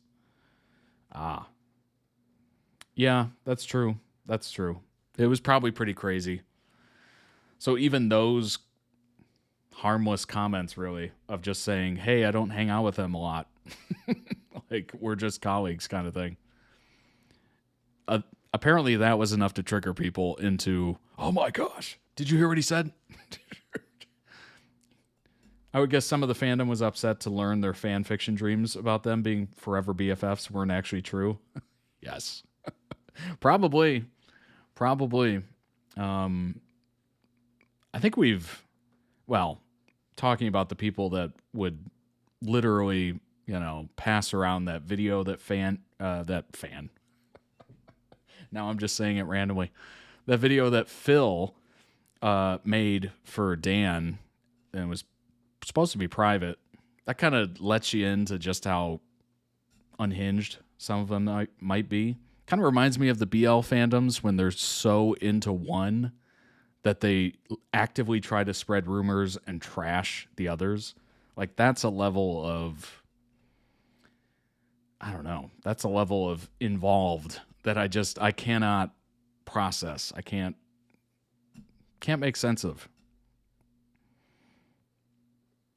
Wait till you learn about the Catrific. She was a girl they hung out with, and then fandom sent her death threats because they thought she was trying to date them. And they wanted Dan and Phil to be there. That's crazy. Okay. Well.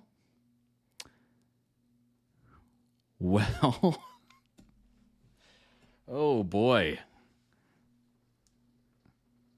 Yikes. Still breaks my heart they've given more grace to their fandom as a whole than we really deserve.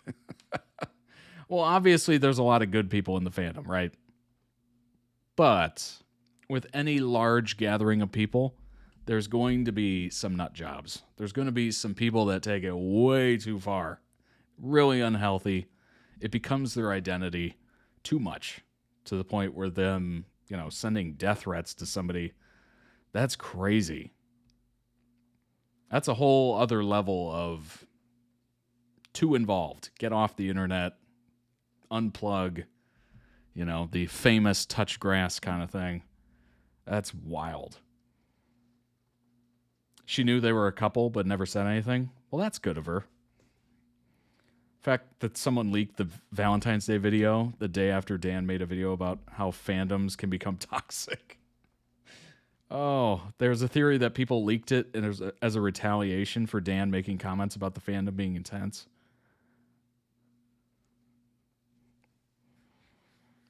I'm starting, I'm piecing together the whole hiatus and why that was necessary. I totally get it. I would have probably taken like a 5 to 10 year gap. Be like, I'll see you when I see you. Don't follow me. Don't try to find me. Like, that's crazy. That is absolute. I'm starting to realize why he wanted to protect the relationship so much. It's making more sense. It's making a lot more sense. I don't have a lot of interactions with that level of fandom. That I don't get it. So yeah, it's starting to make sense, honestly. It's almost like he was like, all right, let's let the fandom grow up a little bit. Let's let them mature. Hiatus was a smart choice, honestly, giving the fandom a chance to grow up and think about what they're doing. Yeah. Yep. Oh my gosh. We got Chris, who we literally just talked about. YouTuber, comedian, writer, actor, best known for crab sticks. Chris made up 1/4 of the Fantastic Foursome. No longer regularly active, you don't say. Only making occasional appearances on YouTube. For a period, creating content regularly on Twitch under the name Crabstick Boy. Created his Twitch account in 2016. June 2020, began streaming daily until mid-August. Sporadically streamed. That was the pandemic effect. Everybody was doing something. He sporadically streamed August through October 2022. Created a schedule in October 2024. His last stream was June 4th, 2025. And that is it. Kick to PJ. British Italian YouTuber, film producer, best known for his YouTube channel, Kick the PJ, of course. Specializes in many different artistic areas, including screenplay, directing, songwriting, creating props, acting, producing, editing, sound, art, crafts, writing, costumes.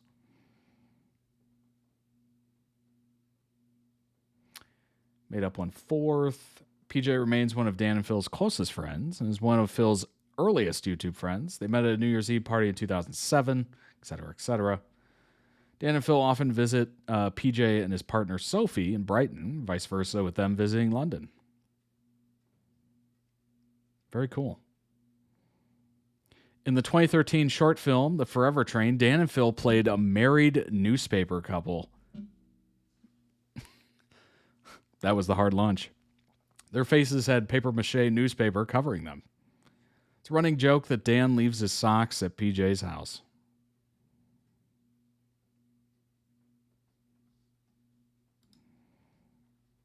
Bro was never regularly active. Not as much as me. Oh my gosh. Dan was so right in the relationship video when he said people were hostile to him when he denied being with Phil. Like, people were so generally mad that he was a real human being and not a fictional character they can do whatever they want with. It feels like the fandom in that time period literally wanted Dan and Phil to be marionette toys. Like, dance, puppet, dance. And, like, jiggling the things or whatever. Bro was never regularly active. That's so funny. Some people in the fandom call him Uncle PJ. Dan and Phil are the dads. PJ's the uncle. PJ created the diagrams and dolls displaying in Dan and Phil's lore in the Terrible Influence tour. That's pretty cool. That's really cool, actually. I love that. I love the fact that, YouTubers can become friends and hang out and whatnot. It's kind of cool. Makes the community seem smaller. Because right now, I mean, say you're a creator and you're just posting videos and, you haven't really chatted to anyone else who's done that. It just seems like you're throwing videos into the void. like there's other people that do that, but you don't know, Very strange. That's good for them. And well, we'll see what Chris does in the future. Who knows? I'm assuming he made a ton of money in the years that he was doing it. So maybe he's just kind of quasi-retired. I think a lot of people from the early years have kind of done that. Unless, they're people that really, really enjoy it and love to do it. Because it's tough. It's tough to keep up with something for, 10, 20 years. Let's go ahead and move on to the next one. We do have another Dan and Phil after this one. So we're going to end the stream with another Dan and Phil video.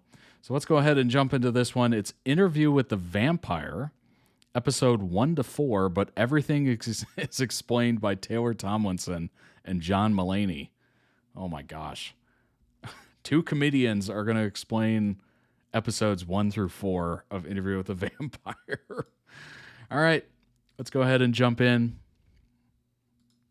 I don't know how this is going to go. I'm assuming it's going to be extremely funny.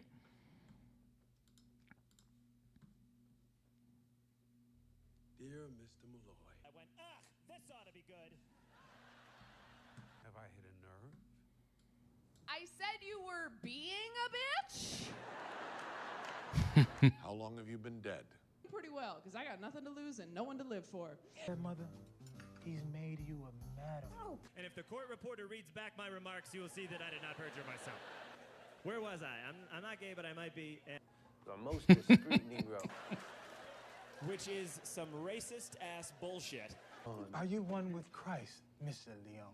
Yeah, I grew up with God. He's a douchebag, all right?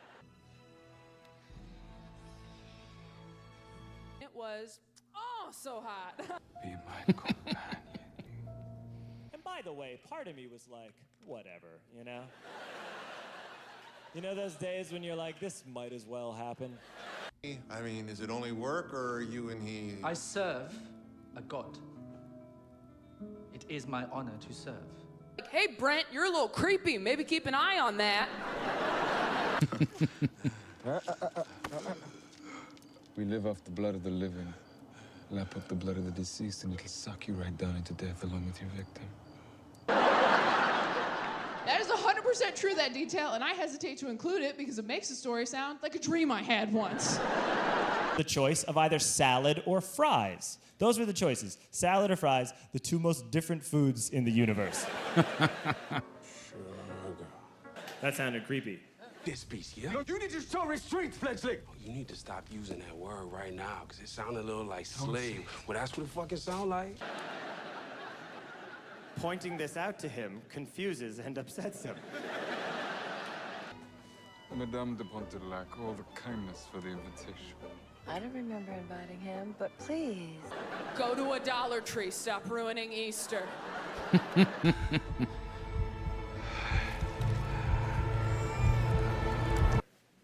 First off, no.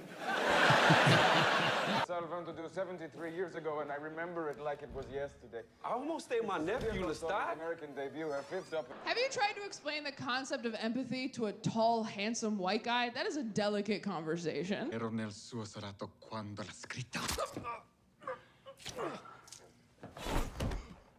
So no more of your sound can pollute this world.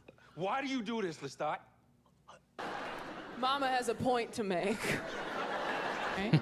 Someone will be there when I die. A doctor, a murderer. Someone will bear witness. Do you ever think that we, that's to say our kind, were put on Earth for a larger purpose? I put you on this earth. How does it feel to be accepted? Well, they didn't come here to hear you play either. Otherwise, you'd be in a concert hall and there'd be fewer prostitutes. Don't know why some of you seem offended. I'm the one who has to die alone. Am I hot and/or talented enough to be an inspiration?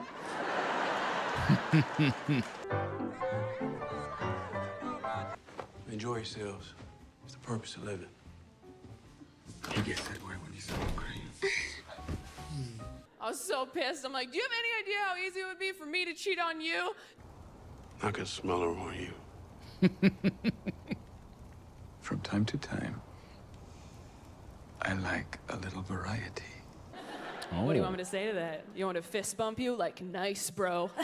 Get it. Like. So I can fuck whoever I want. Of course. Of course. Of course. You know, like a liar.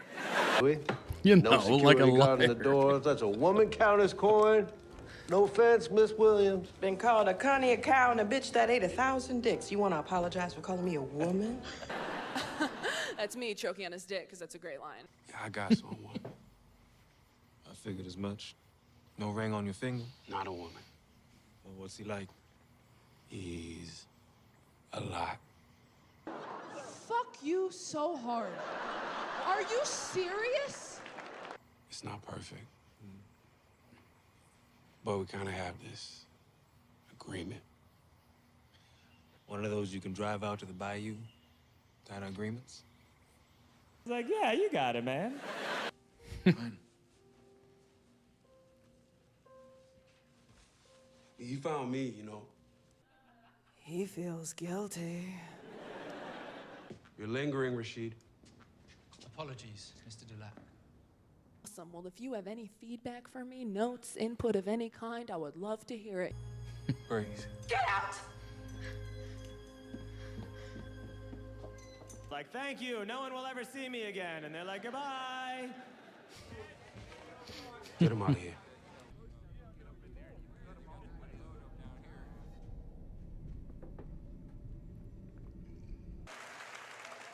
And I was like, is this how you fucking tell people? Oh boy.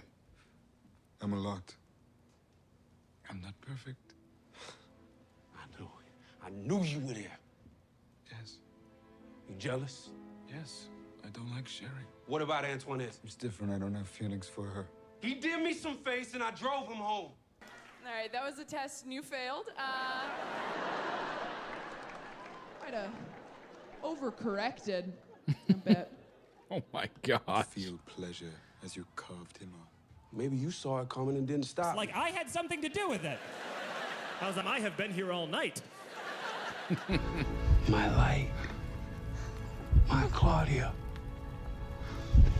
My redemption. And I still have a lot of childhood shit that I'm working through on my own. I don't want to put that on a kid, right? Point Dulac has arranged a physician to administer it here tomorrow. Well, I'll take care of it on Your my own. doctor in New York was consulted and has given consent. You'll find a note from him in your electronic mailbox.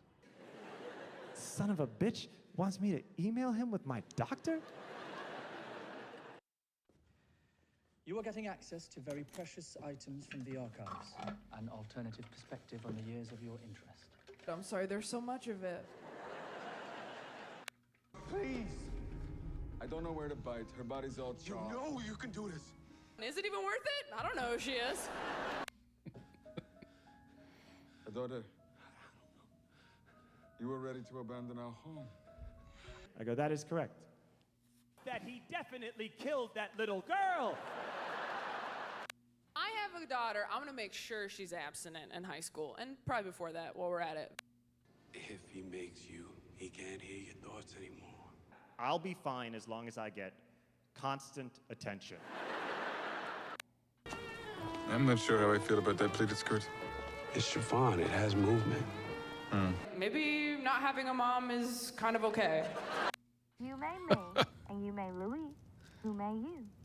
C'est toi qui lui as fait ça. C'est une fille curieuse. They speak in French. They gonna fight now. It's like you could benefit from some bullying, I think. And I thought, this is the height of luxury. I thought Louis was your god. Damn straight. God is everywhere. I was hoping by now that I would look older, but it didn't happen. Think you and her uncle are the right people to adopt an orphan? Be like, gay people are humans, and they're like, we'll think about it. You and your white dad are doing fine in the quarter. We can't pay you what it's worth, and you don't need the money. You went through all the trouble to put on a nice dress, and now you're gonna be rude and bossy to people? Get mad at me now, it's my fault. Like, when people get mad at me on the highway, that's all my bad. I'm a terrible driver. I know nothing about cars. Something evil. Oh, yes. She's with me. Thank God for the freebie, and have an awesome day.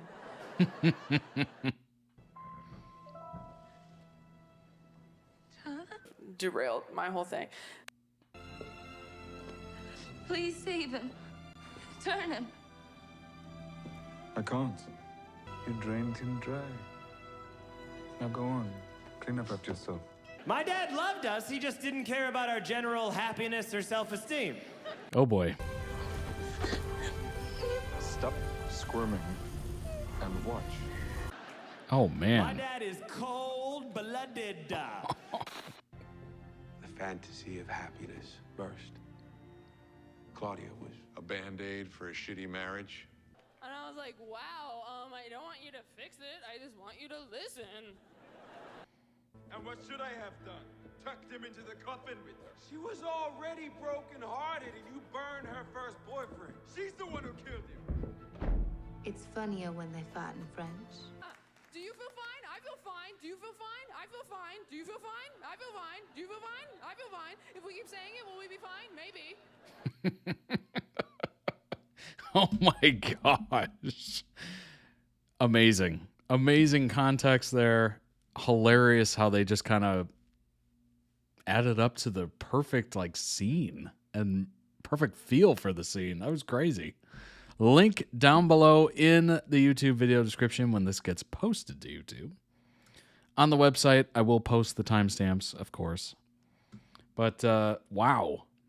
Absolute wow. Very funny. John Mulaney, I mean, of course, is hysterical. And Taylor Tomlinson, I reacted to, I think, twice on this channel. Hilarious both times. Extremely funny. Her observations are just stunning.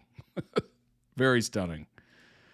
Let's go ahead and jump into some information here about Interview with the Vampire. Season 1 recap before Season 2. Obviously, this video was about the first 4 episodes. So we'll just kind of run through this very quickly. And then we have some other ones as well. We'll go over Taylor and John. Memory is a monster. The line uttered by both Daniel Malloy and Louis Dupont-Dulac.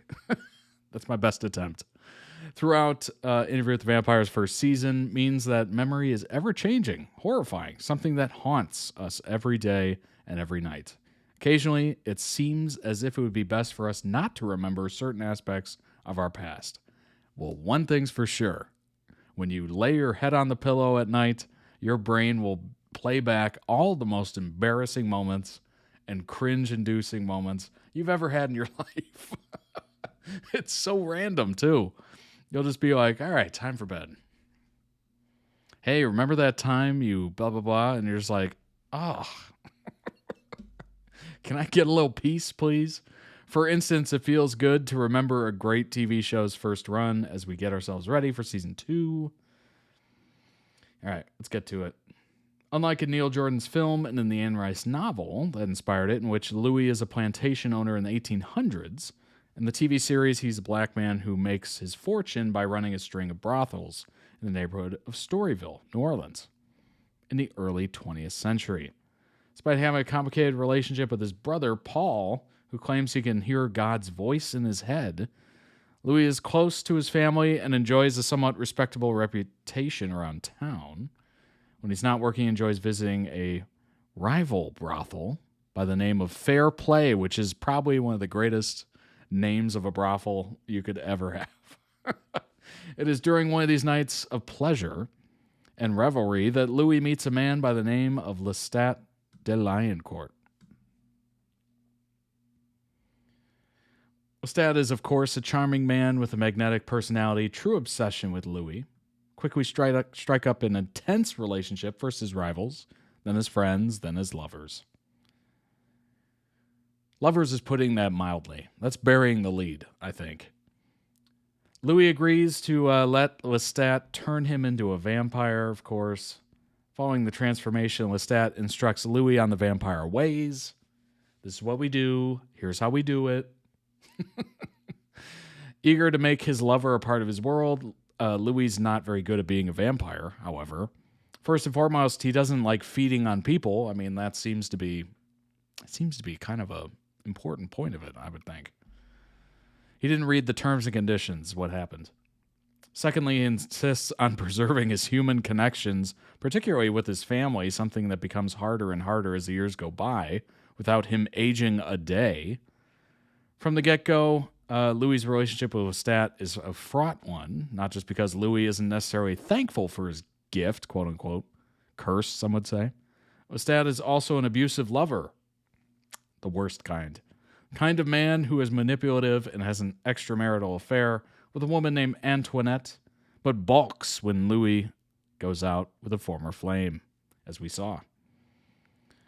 Louis grows as a businessman until segregation and prohibition come knocking. Segregation comes first, of course. Let's see. Chief among them is Alderman Fenwick, who offers to buy the Azalea, Louis' greatest club, formerly known as Fair Play, for 15% of its worth. That's crazy. Offended, Louis visits him and kills him before hanging his body outside City Hall. Well, there you go. That explains that. Oh my gosh. Bowels hanging out like in a Hannibal-like display. Ooh. Ooh. Yikes. Introduces us to Claudia, of course, which is a tragic story. Oh my gosh. Everyone's favorite child vampire, and she starts to really hate it. 14 years old, ecstatic to be a vampire, begins to suffer with the realization that she will never physically mature and have to live a life of her own. She's never going to be an adult, basically. She's going to get older and her brain is going to mature and she's going to, want to be an adult, and then she is stuck in a 14-year-old body, which is just, oh my gosh. That sounds like being trapped in your own prison, doesn't it? This, of course, breaks her little vampire heart. During a makeout session, she drains a young man dry from feeding. Had to catch myself there. That was a crazy comment. Claudia reveals to Louis that Lestat is still having an affair with Antoinette and runs away from the home. Claudia doesn't have an easy time on the road, though. Depression settles down in the U.S. She's met with racism wherever she goes. Eventually, the show suggests assaulted by a fellow vampire. She returns home, determined to convince Louis to go to Europe with her. Problem is that Lestat is not having it. As Claudia insists that Louis leave with her, Lestat beats him to a pulp. Yikes. And having flown with him to the sky, drops him from that height back down to the ground.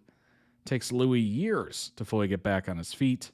In the meantime, having been cast out of their home, Lestat does everything in his power to buy back his way into the family. Eventually, Louis accepts him back in, but there are now certain rules in place. Most important one of them is now everyone must feed on humans, and Lestat must get rid of Antoinette. Well, there you go. As he fails to do so, Claudia tries to leave once again, but Lestat violently forces her to stay. Yikes. That's brutal. Yikes. Seeing both herself and Louis as slaves to Lestat, she makes up her mind to kill their oppressor, something which Louis agrees. Wow. With Lestat having decided to move camp to Buenos Aires, Argentina, Claudia convinces him to throw a party before leaving New Orleans for good, not just any party, a Mardi Gras ball, in which he shall reign as king. Plans to invite him and a handful of people who covet their secret to immortality to a private room and then feast on their blood.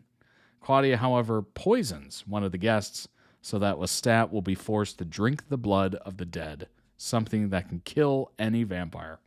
It works, at least to some extent, for a second. Lestat and a near-returned Antoinette believe they have gotten the best of Claudia, but she is the one that has deceived them, all by poisoning the least expected. However, the poison did not kill its intended victim right away, and thus Lestat was merely made sick. Uh-oh. According to Louis' account, he killed Lestat by slitting his throat and dumping him in the trash, but Malloy is not so simply deceived. He soon realizes that a vampire cannot die out of hemorrhage. Slitting Lestat's throat would merely leave him severely wounded, and at the dump with the rest of the trash, he could find himself enough mice to feed on until he's fully recovered. Malloy presses Louis on the matter, and Louis refuses to answer him properly. That's when the show's biggest revelation takes place. One of Louis' main servants in Dubai is a man named Rashid, whom Malloy one day remembers having met before, all those years back.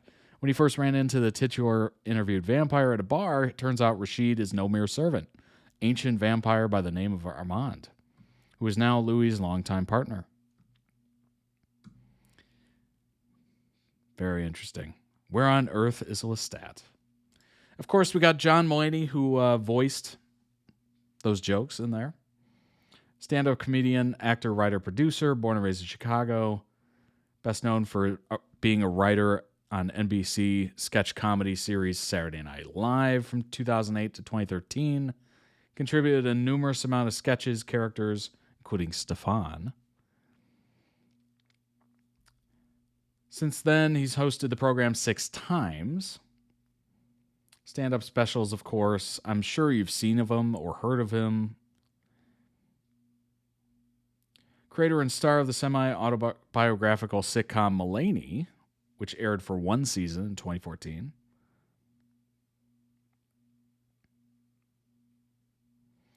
Let's see. Taking guest roles in other shows and movies and whatnot. Married to Olivia Munn. Parents attended Yale Law School. Dang. That's pretty impressive. That's really impressive. Taylor Tomlinson, American stand-up comedian, 4 Netflix stand-up specials in 2020, 22, 24, and 26. Just came out. Hosted the CBS late night show After Midnight, which ran from January 2024 through June 2025. 32 years old. Been doing stand-up since 2010. Started at the age of 16. She was performing in church basements, school venues, and coffee shops. She was a top 10 finalist in the 9th season of NBC's Last Comic Standing, 2015, named to one of 2018's top 10 critics to watch. Comics. She performed a 15-minute set on an episode of the Netflix stand-up series The Comedy Lineup in 2018. She served as one of the opening acts for Conan O'Brien's tour Team Coco presents Conan and Friends, an evening of stand-up and investment tips. That's funny. She was placed on the Forbes 30 Under 30 list in 2021, which is basically just a way of... Forbes is a financial magazine, and they post a 30 under 30, so you have to be under 30 years old and doing amazing things, basically, to be on that. Pretty sweet. Pretty sweet. All right. Let's go ahead and jump into the last one. It is Dan and Phil, viewers pick our outfits. Oh boy. These are going to be very interesting. I have a sneaking suspicion it's going to be very interesting. All right, let's jump into that, bring that up, and go. Just from the thumbnail alone, oh boy. Oh my gosh.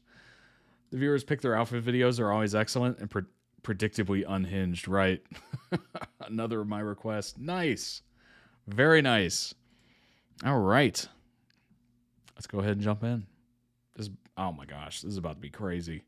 Everyone loves to judge your appearance online. I don't like your new hair. You wear too much black. You should dress your age. You two should change your gender so it's easier to draw erotic Yuri fan art of you. Whoa. Well, you f***ed around in our comment section and you're about to find out. I tweeted asking for what you guys want to see us wear, and we are going to give you control by letting the viewers pick our outfits. Are you finally gonna give our closets some taste, or are you gonna make us look like such epic clowns that we are gonna go back into the closet? What do you think? I don't think we need the help. No. To be honest, I think that we both have great senses of style. This is very Dan Howell, actually. Wait, I've got pigeons on my t-shirt. It is interesting. Oh my god, he's hiding birds on the nip. Dan, what have you got underneath? Oh, I've got no. nothing. It's just...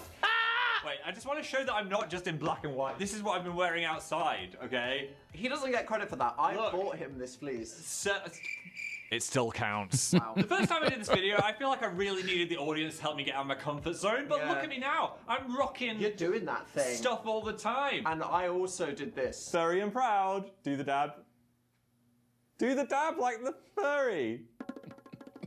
Didn't really take anything from it. Right, we've got one here from Augie, Phil on the left and Dan on the right. Feel the vibes I'm cultivating. Oh my god. What the hell are these vibes? I'm intrigued. Oh, this isn't so bad. Oh my god. Phil, what size is this? Hey. Oh my god. Why is this low-key so good? I'm back in my emo. These pants Phil, are you sagging. You need a belt right now. Oh no. Wait. Ah! Don't mess with me. I've got my blade chain. You're gonna go to the knife shop later and you're gonna buy a big knife. I don't want a knife. Look at all my straps. Not sure what's going on with this ghost. Oh god. I always wanted these, but I never felt cool enough. Now I do. I'm empowered, mate. I don't want to... Honestly, that's not a bad style. That's not a bad style at all. Come out. I feel like a bit of a silly Billy. Oh, come on. I mean, wait. Let's just just wait. No, explain it. You set me up. You fucking set me up. This is not equal. Let's break it down. That is not even remotely equal. Let's break up. The tights and Doc Martens, that's working. The hat. I feel like an indie boy. Wait, take the hat off. Immediately. That's 400% better. Oh my god. No, this hat is. This is what's wrong with this situation. What's her name? Help. Her name is Help. Her name is Kill Me. Zip detail? Oh. Yeah, careful ducking down at that angle. There. Uh-oh. I think together we make kind of a cute couple. We need to hit the official outfit couple pose. You ready? Okay, here we go. Hey, you want to hit up Claire's accessories together? Let's get our dicks pierced. Oh my god. We went in different directions then. Be gone. Memes aside, someone out there thought we would both look amazing in this. And this isn't a joke outfit. No. This is a very serious suggestion. I would wear all of this again. You're gonna go to Tesco in that? Why not? Are you? Why Sure. not? Yeah. People are going to avoid me. Honestly, it works for Phil. I don't know what it is, but it works. Them of these outfits have been the desktop background on my work computer. I think I'm in a gang. Is any of this calling to you? On a hot day, honestly, the fan is a good thing. Fan me. Babe, I'm hot. I do think the boys' clothes are quite boring, because look at all of this shouldery, sleevey This is shit. exciting. It's ripped, there's Mysterious holes, there's buttons, zips. there's a bit of slutty shoulder happening here. I think that more men's clothing should be fun like this top. Yeah. Because if I went like this, oh my god, okay, Whoa. not like that. Okay, I can't do it, I'm not You can't wearing do it. bottoms. Round 2, let's go for something more traditional, maybe. Oh, Phil, here we go. Alba really wants you to wear this outfit. I know a lot of boys that wear clothes like that. Well, come on, Phil. I'll join the Let's club. That hat, too old for DiCaprio. That is a funny hat. Get your normcore on. How's it going, Phil? I'm liking the colours. Yeah? I'm using my own jeans. Do you have any difficulty? I'm not really going to help you put your trousers on. There's a strappy that I've been trying to get the strap right. It's a bag, people. Don't panic. Oh, Hi. yeah. Hi. Look at me. I'm ready to put things in my bag. I look like one of those guys that pretends to read a book outside a cafe. Oh my god, you're the performative nerdy male. What's in your satchel? Your copy of Wuthering Heights. Hard drugs. You're trying to attract nerdy girls. Look at my back as well. Would you not want to slam this if you saw me walking down the street? Slam what? Me! Oh my god. I'll have you know, I already own these pants. These are Crayola pants. They even come with a crayon pocket. Oh yeah, a crayon pocket. That's Yeah. what they're calling it on the streets, aren't they? I was a bit nervous with the hat 'cause it's red for obvious reasons, but I think it's just slightly off. What is the obvious reason why you can't wear a red hat? Why do you think? Oh my god. Yes. Oh. What I'm learning is I should colour match more things. This one's from Chels. It came in for me, but I thought I'm not going to wear that. So I bought it for Dan, and he's got no idea what it is. Phil, what the fuck is this? I do not fit into these shorts. Trust the process. Just don't read what is on the t-shirt. What the fuck? Why does this t-shirt say butt stuff? It looks so good. Oh, Phil, I think you're hate criming I'm me. not. What did these? Oh my god! Wait, Look. I'm gonna have an accident right now. Am I showing hog? You're showing a bit of hog.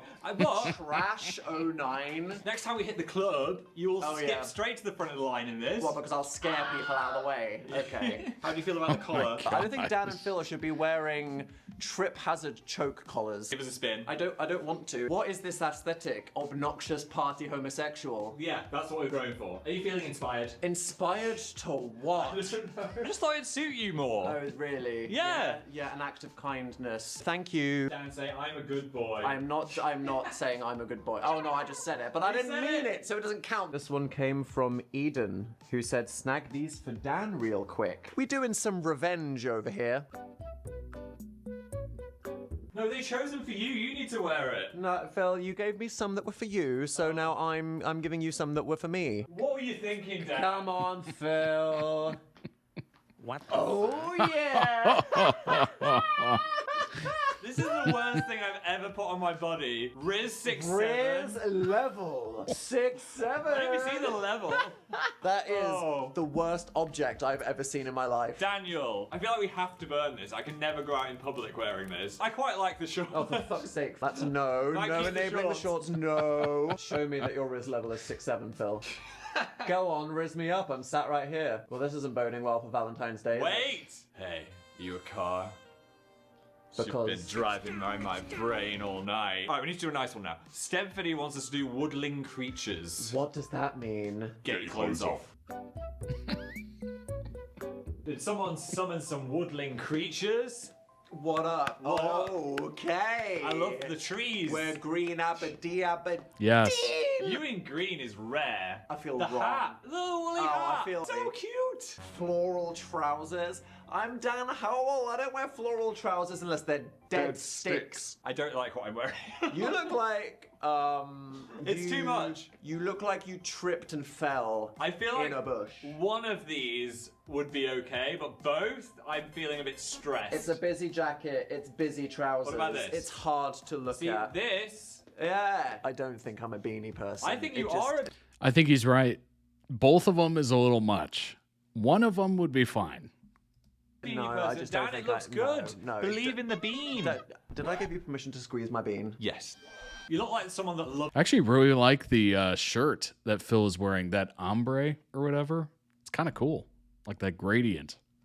a poem. Oh my god, get this off me. Look at the pretty flowers. Aww, someone else can appreciate them when we return them to the store. We should do the old Sunday Times pose. Held at gunpoint to do that, okay. I saw one, don't worry, it's black t-shirts, it's in your comfort zone. Why don't I trust him? Why don't I trust you? Don't read it, Dan. Don't read it. I don't want the first time I see something to be on camera. I do. What? I mean, it's worse for me, I think. What is yours say?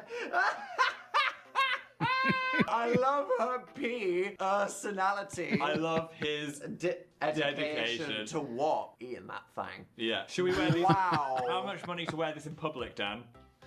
$8 billion.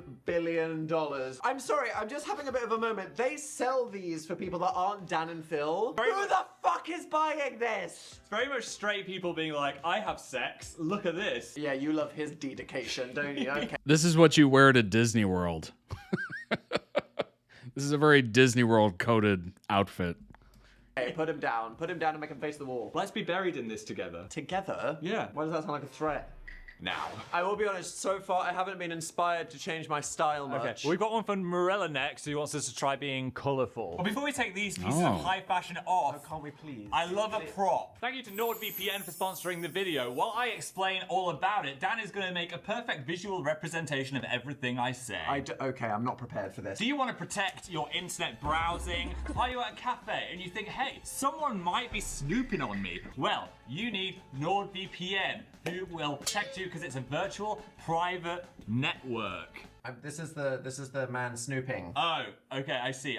Not only that, it lets you change your location to anywhere in the world. Do you want to be in Japan? Do you want That's such a good point. They did the ad in these shirts. to watch something on a streaming service that's not available to you? Yeah, this is Earth! Yes. And what? 2 clicks and you're suddenly in the new place. You can watch whatever you want. Especially in the UK where everything on the internet is banned. I'm banned, you're banned, this website's banned. Everything's bloody banned, but not anymore. Thanks to Nord. Is that the NordVPN logo? Yes! Okay. Hello, biblically accurate. 2 sexy internet men have got a special deal for you. If you go to nordvpn.com/Dan and Phil, you can get a 2-year plan plus 4... I can't write that fast! 4 months extra for free. Just click the link below. What is that? That's me and you.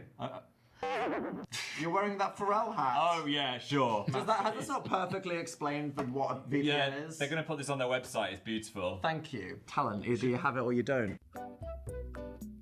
It's true.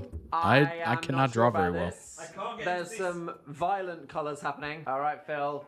This is an unironic, serious suggestion from a sincere viewer. Okay.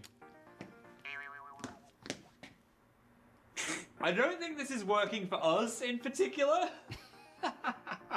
Maybe we need to serve more. Wait, be your best. Do your best serve. I look like... Nobody wants to wear this. I'm so sorry. The manager of a Lush. You want to sniff my bath bomb? You're like evil Harry Styles. Do the album out cover. More lean. There you go. Maybe you need to pretend to be French. Je déteste. Watch this. Philippe, taisez-vous maintenant. Bonjour, je m'appelle Pierre. I usually like you in colour, Dan, but these, no. Imagine it's a Bonjour. fashion magazine.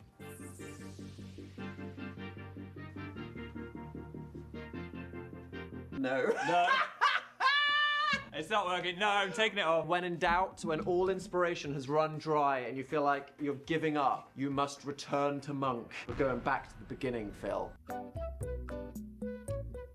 Oh my god. Oh, I'm going back. What? my testicles. How did you do? Oh, you're not used to those anymore, are you? No space. You gotta be careful getting in these, boy. Oh. The year is Skinny jeans. 2009. Hello. Oh my god, Dan, the hat. It's freaking me out. Do you remember when I wore that fuck-ass trapper hat everywhere I went? It's actually scary. You look like Dan of the past. Skinny jeans. You look like Phil for 5 straight years. Why Yeah. is all you wore check shirts? You mean 5 secretly gay years? You know what Dan used to say? The hat stays on.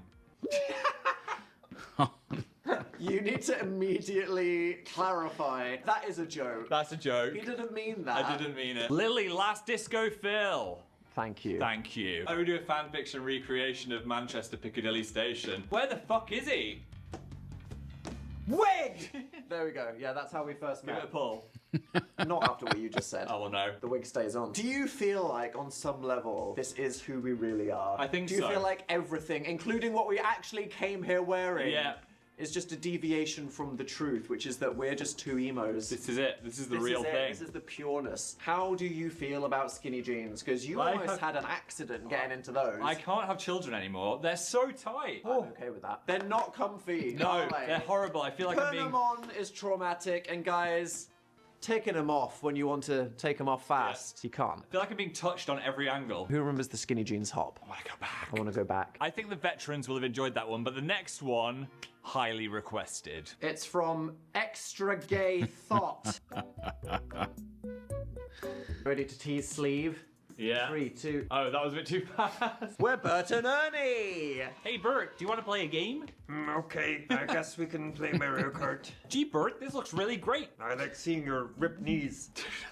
Is this technically Yowie? Yeah, Bert. We found this amazing art by Dehydrussy. The only way this could be more realistic was if a man's hand was a pair of asses.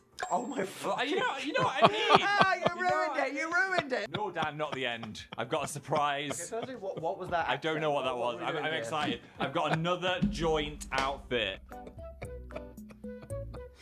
Phil, where the fuck did you find this? Oh no. Oh no. So stupid. It really works though. Why is this so good? Oh my god, it's like we have little legs and we're riding it. Don't do that with the legs, it's freaky. I'm very flexible. Oh, snowy. I would like to stroke my reach arounds on the llama, okay? Gallop into the wind, Daniel. I don't want to do it. My favourite part is the cute little tail. Oh, God, we need to have a conversation about this. When we were trying to put the outfit on, Phil might have got into it wrong, and we had a bit of confusion. Wait, why have I got a penis? What's going on? Why is there a llama? Oh, wait, that's the tail. No, I mean, For fuck's sake, Phil, you got in the whole thing back. Wait. If I go like this, the llama fucking dies! What an adventure. Yeah, I'm really learning something about this. That's so cool. That's really awesome. You can tell this is not their first time doing those voices. Absolutely not. That was like spot on Bert and Ernie. Fashion moment. Thank you, Danny, for this. It would take someone called Danny to come up with a fucked up thing like this, wouldn't it? Well, thank you to all of those viewers that submitted those. I love how they fashion apologized to crimes Dan. And fashion. War crimes. Those are the two categories. Also, if you love fashion, we're doing a Dan and Phil Shop winter sale. Winter sale. Wow. You can get a jacket with a free signed poster. And we've got hard launch hoodies and t-shirts on sale as well. Rare items, huge discounts. Run. Were there any that you liked? You and Performative Nerdy Male. I think Mall Goths was the winner. Oh, okay. Unironically. So you're gonna go out in that. Me, my moral of the story is hats. Absolutely not. Okay. That didn't inspire me to wear colour. I think you went too hard. Oh, collectively. no. You scared me. We've scared him off. And maybe we are just Bert and Ernie. We're just emos. Oh. We were also going to wear some heated rivalry jerseys with hot pants, but they did not arrive in time. So if you want to see us watch the show wearing those whenever they arrive, go to our Patreon. Well, yeah, we're going to be doing cosplay as we watch the season finale for all the people on the fam tier. So thank you for supporting us as we get emotionally devastated. I just remembered, I forgot this one. Oh, let me rest. Ha ha ha. Get it on. Ha ha ha ha ha. Dan Wild. Whoa. How's it connected? Via the Velcro strap, okay? Yeah. On that note. You're gonna be my bad bunny. Thank you for watching. Thank you to NordVPN for sponsoring our chaos as usual. If you want a 2-year plan plus 4 months extra for free, go to nordvpn.com/Dan and Phil. Dan, do the end screen. Ow! Like this video if you enjoyed it. Comment, what looks did you like? What should we embrace more? What styles should we have explored? And have a lovely time. Bye. I think what look was the best, honestly, for Phil, it was either the goth emo. I mean, that's a pretty good look. That looks pretty awesome. And then I think it's, I mean, the original, you can't beat the original. Original's pretty cool. But I would say, where is it? I would actually say this without that jacket was actually pretty good. It's not bad. My favorite's the Mall Goths for sure. Yeah. Yeah, Mall Goths is pretty great. Those are some wild jeans that Dan is wearing. I don't think I've ever seen jeans like that. They're like dusted in pollen. I don't know if I've ever seen that. Link down below in the YouTube video description for the original video. Go throw it some much-deserved love. I love the Woodwind Creatures one. Yeah, definitely. Ever since Dan bought the Sister Daniel costume and embraced his feminine side, neither he or the fandom will let it go. Hey, you know what? You introduce it, people will not let it go. That is a fact. It's a fact. All right, let's pull up some TikToks. Yeah, Woodland Creatures and the Goth, I think, was pretty spot on. Not shabby. Here we go.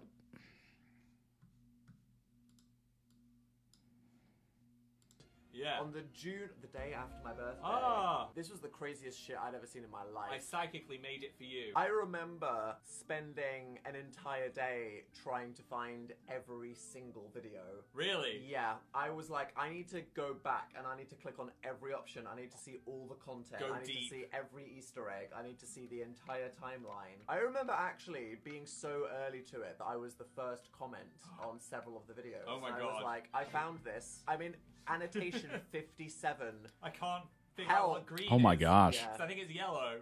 I mean, here's the thing. I am the type of person that appreciated what you were trying to do here. Thank you. You made this whole weird thing. You Yeah. had the whole vibe. And not only did I think, wow, this guy seems cool. What a cool idea. I'm going to do it. Yeah. But I Easter egg hunted my way through the entire thing, making sure I snacked on every single morsel of content. Ah. Am I not the ideal consumer of your content? I think you were, yeah. Especially Yeah. with all the Final Fantasy music. Exactly. Yeah. I was like, wow, this is some niche fucking crossover right now. I'm gonna Google where he lives. And this was uploaded on the day after my birthday. Ah. This was the craziest shit I'd ever seen in my life. I psychically made it for you. I remember spending That's really cool. That is so neat. You imagine your first boyfriend being your favorite YouTuber and still having them as your life partner now? He's almost been with Phil for half his life. That's crazy. Crazy. Let alone the fact that, you know, his favorite YouTuber also, like, met him. Like, for the most part, if somebody, like, offers to meet you just out of randomness, you'd have a little hesitation, I would assume. Phil was 18 when it came out, not 17, but it's really cute. It's unbelievable, truly. He had just turned 18 the day before. That's crazy. 100%. Dan, I need to tell you something. You keep saying 100% after everything. Oh. I've noticed I've been saying that too, and everybody else This is a is. one-time segment. Okay. And maybe we 100%. Dan, I need to tell you something. What if how it just immediately goes to Smosh? Well, I was hoping it would be more Dan and Phil if Dan, I I need scroll, to tell but you something. We're not that you lucky. keep saying 100% after everything. Oh my gosh. Let's see. Let's find one that's... When Phil is drunk, he doesn't acknowledge me. Oh no. We'll be out with a group of people. Yeah. And This I'll be outfit. like, hey Phil, something, and he'll literally go, Dan. yeah, so anyway, what's the blah blah blah blah blah? Excuse me. I think it's because you speak in the tone. When Dan speaks in a room that's really loud, he's just like... No, you heard me. I'll tell you what it is, Phil. You don't consider me a real person. I do. No, I think we're so toxically codependent that you consider me an extension of yourself. So So you're when you are drunk in the moment Yes. and I natter at you, you're like, that's just Dan so I don't actually need to respond to that because Right. he's fine. I think and I'm not interested in what he said, so I don't need to pretend that I am because I'm part of this conversation with this cool guy. So I'm so focused on entertaining our friends or speaking to a waiter that I'm not listening to you going. Yeah, you literally faze me. I'm existence. sorry. Going what? You mean making a beautiful philosophical point about what it means to be alive in any given moment?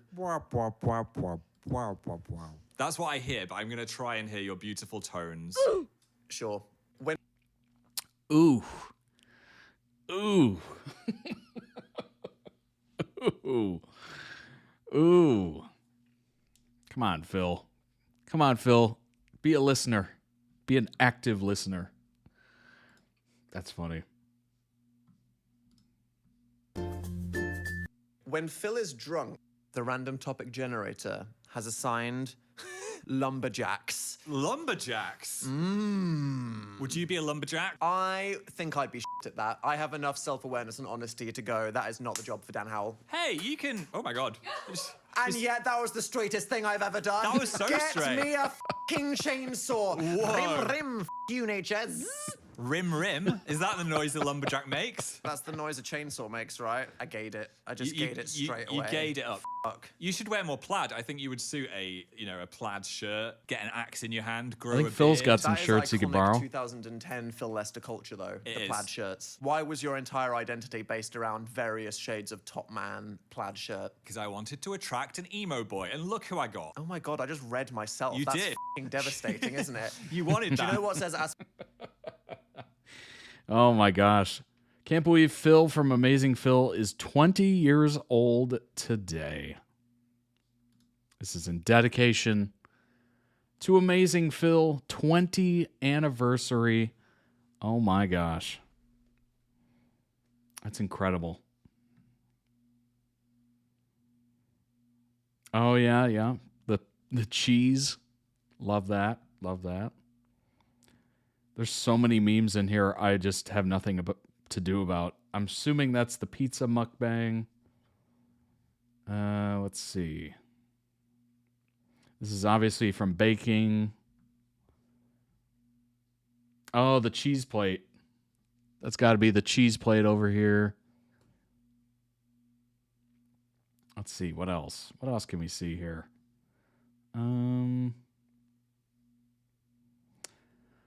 The succulents, the cactus, the bird. I can't remember the bird's name.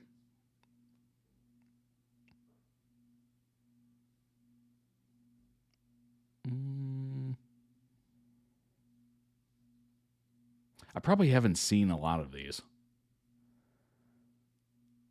Probably sharing their text.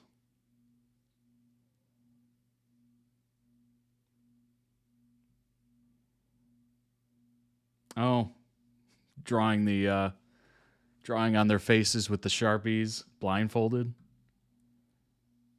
Steve the pigeon, yes. Eating glue one.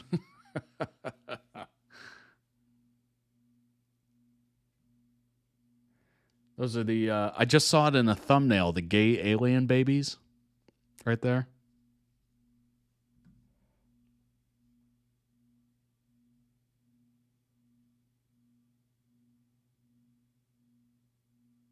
I'm sure there's so much in this I'm just not able to get. I feel like I did pretty well. Not terrible.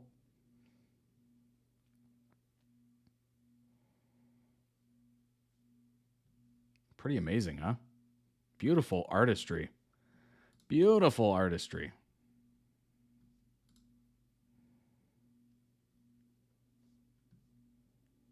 I accumulated 2 Band-Aids on my body because of drawing this.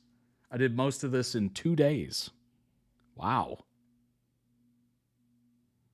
Well done, Ladders MP3.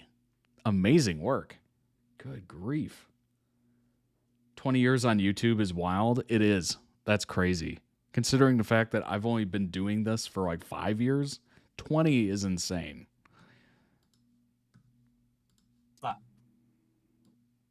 What is in your secret box? Oh yes, if you saw that TikTok that we made, you found the pin-off ancient texts. The ancient box that had the script for Phil is Not on Fire in it. Oh, Still there. you can see the pen. Wow. Wait, where is it?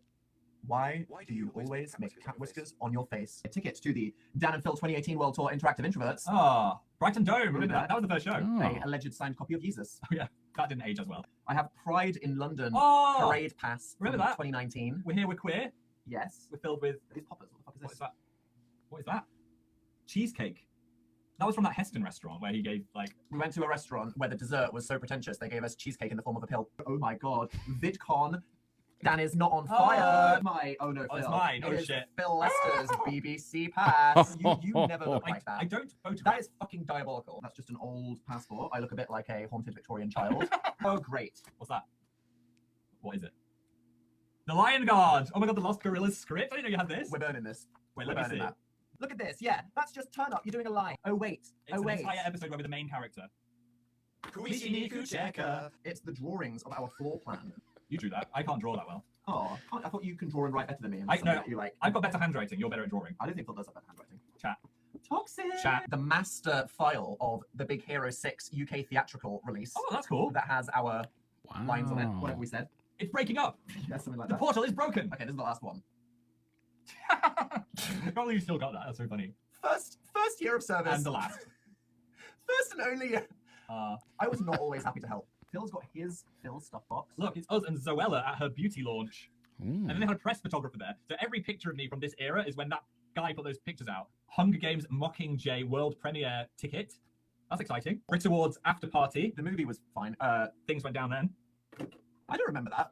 Yeah, we went to the, Was that when that influencer walked up to Harry Styles and was like, I've been hanging out with him, and it's like, we saw you chase him down when he was trying to get into his car. Rail card, look at that hair. Look at that mane. This is the journey of Phil helmets right now. That was so long. Group project, which was me and a girl called Emily, and we worked. Phil and Emily sit in the class. CLAPING ass. Daniel, we had to make a pop-up advertisement for an event. And Drag Race Challenge style. We decided to combine our ideas and make the Statue of Liberty and Commonwealth Games mixed together. How do you do the Commonwealth Games on the Statue of Liberty? Well, are you ready for it? Yes. I was expecting something better. I'm not going to lie. You were not 8. You were 17. We did not try. A rabbit being squashed by a... And what is that about? The Why rabbit, 100 tons. The rabbit can't get away from being squashed. This is like Buddhists not being able to get away from karma. We've got the cross-shaped pool. Jesus-based... Let Phil design a church. Jesus-based video games. And a spa and gym upstairs. Spa and gym. I'm curling for Christ. Yeah. That's not interesting. I think that's oh, flick book. Oh my god, what illicit crimes Oh, are it's in me, that? it's me, you and Kat. Can you do the flick? Oh, that was Oh, cute. That was cute. Oh, that's very nice. Oh, babies. I got this Valentine's card. I fancy the pants off you. And I never found out who it was from. Dear Phil. Affirmation, perhaps. Love question mark. Why have you kept this? I was like, I only ever got one Valentine's card. That was at school. This was at school? Yeah, I didn't know. That is so much less creepier. I was like, which person in the chat right now found our home address and threw this through the Oh, window I while we think were it sleeping? was in college. That could have been someone else. I could have been with someone else, Dan, instead of you. This is a real Valentine's card you got. Yeah. Where did you find it? It was. I think it was put like in my locker. Like. That's a thing that happens. Yeah. Dear Phil, because you're gorgeous. Affirmation, perhaps. Love, question mark. I would be scared. It looks like boy handwriting. If someone... It looks like girl handwriting. Do you think No, it's it looks like boy looks like handwriting. boy? It looks like boy handwriting. That is. I understand the sentimentality. It's almost like a secret admirer kind of thing. But I've always considered that kind of a little weird. A little weird. I get it, but also like you're just telling that person that they have somebody that's interested in them that won't come up to them and say anything about it. Like it's a little, I don't know. It's almost passive aggressive in a way. Like you're just like, oh, somebody likes me and I have no idea who it is. It could be anybody, right? It could be anyone, literally. The horror on Dan's face when he was genuinely thinking someone sent that to their home. Not surprising. It looks like a doctor handwriting. It's narrow and thin and studious. I don't think it's. I wouldn't say it's creepy. I mean, like that's the whole point of it. Phil's tape. What is on that? That's scary. That's a crime. What is that? Okay, I'll do that. That looks like someone's boob. That is someone's boobs. Yeah. What is that? I don't know. It wasn't a full. It's not a full boob. It was just like the side of someone's tit. But I didn't want to show it because that's weird. I don't know. I think it was just like an armpit. There's no way out of this whole film. It's mainly armpit. It's a thing. Okay. I don't want to make it a thing. It could have. There's no nipple. Give us Well, the this is boob. what you get on the after party for the fam tier. Shall I show you this? No! Oh my No! I was gonna show you the As arm. if Phil was about to hold that up. What are you doing? Your box is scary. My box is- That's what she said. What is in your secret box? Oh, yeah. Your box is scary. Oh my gosh. Thinking about how Dan was saying he has like 3 memory boxes. What a sentimental soul. Yeah. It's very nice. Very nice. Memory boxes. That's cool. I don't have one really. Well, I take that back. I kind of do. It's like this large trunk that I've accumulated things in over the years. So I guess technically it's a memory box. But I've thrown most of the stuff of it out because I had to move so much that, you know, who wants to pick up a massive memory box that's full and heavy and, you know, so I've tossed quite a bit of memories basically. But I don't know. Do you have a memory box? Do you keep things like that? Concert ticket stubs and movie theater ticket stubs, and I guess those days are kind of ending with apps and whatnot, but do you have that kind of stuff? Do you keep, you know, have keepsakes and whatnot? I'm assuming most of us do. I kind of threw out most of mine, unfortunately. It's if you move around a lot, you realize you either lose it or you have to get rid of it because who wants to move that many boxes, right? It's just kind of one of those things. My memory box is huge, and I don't even know what some of it is for. One of these days, you got to go through it and kind of go down that memory lane. Sometimes it's great. Sometimes it's a little sad. Sometimes you get a little sad. You're like, oh, man. Whether, you know, somebody was around at that point, or maybe you enjoyed that time in your life a little bit more, or, you know, things were a little simpler. You know, looking back at nostalgia is tricky. It is very tricky, and you don't want to stay there because obviously you can't go back. There's literally no time travel right now. Yet. But yeah, you can't go back. So it's good to think about the past and, you know, kind of relive some memories through items and whatnot.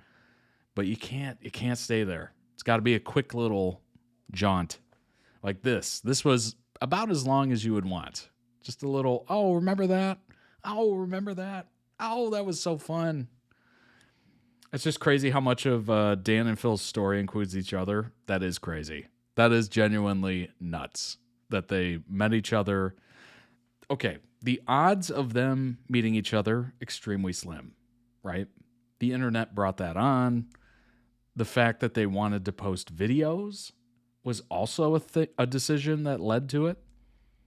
How about them meeting each other and not liking the other person in real life? That was a very real possibility. Like, there was so many steps in that love story that could have gone horribly wrong. Like, either they weren't comfortable on camera, or they never bought a camera, or they never had a YouTube account, or they never filmed a video, or they never decided to talk to each other, or they never found each other on YouTube because it's a big platform and there's so many channels.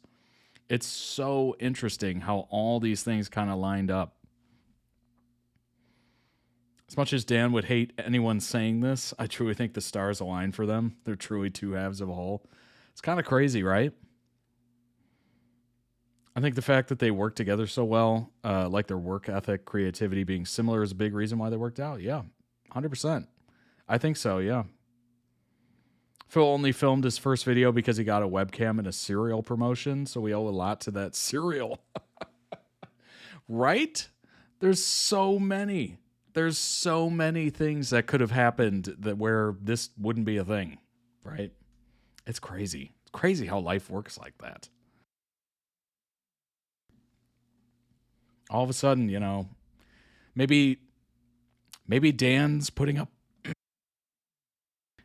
maybe Dan's putting up videos and Phil never won that camera, or who knows? It'd be a very different trajectory.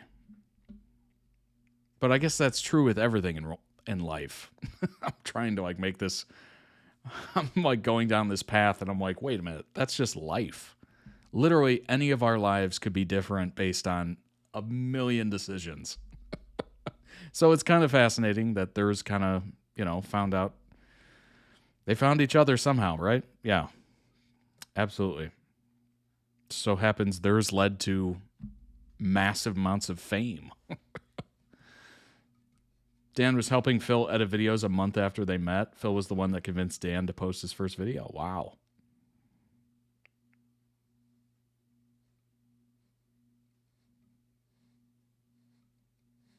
That's crazy. That is so interesting.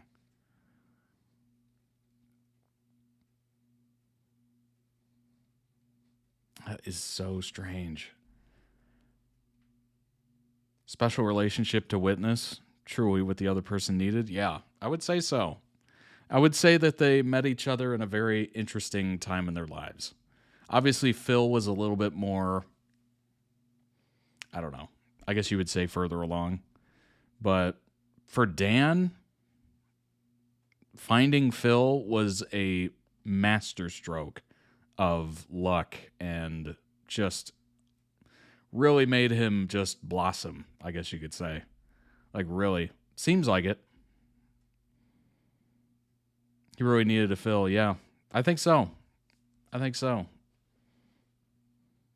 Those years are very awkward.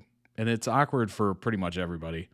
But yeah, it definitely seems like it seemed like they helped each other and they needed each other in different ways, certainly. So cool. So unbelievably cool.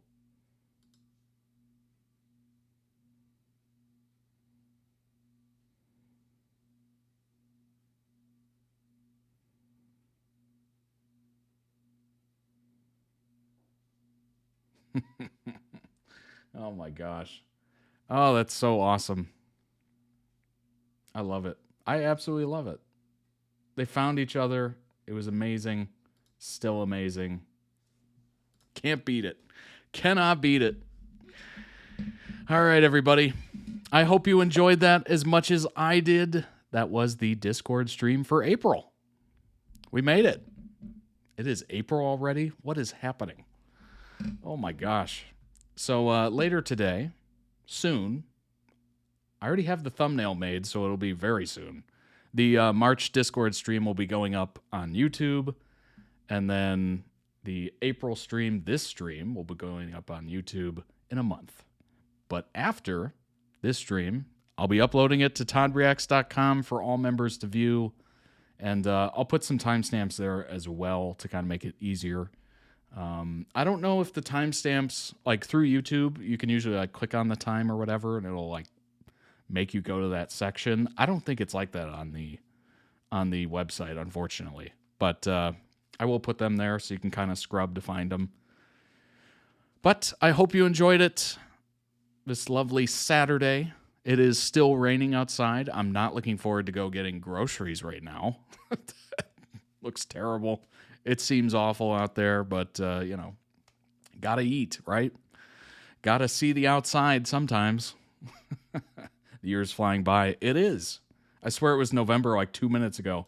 Oh my gosh. The holidays flew by so fast. It was crazy how fast the holidays went. Truly crazy. If you would like to request your own, I might as well end this like it's on YouTube immediately, but it'll be on there eventually. If you'd like to request videos of your own, toddreacts.com is the place to go. Become a member.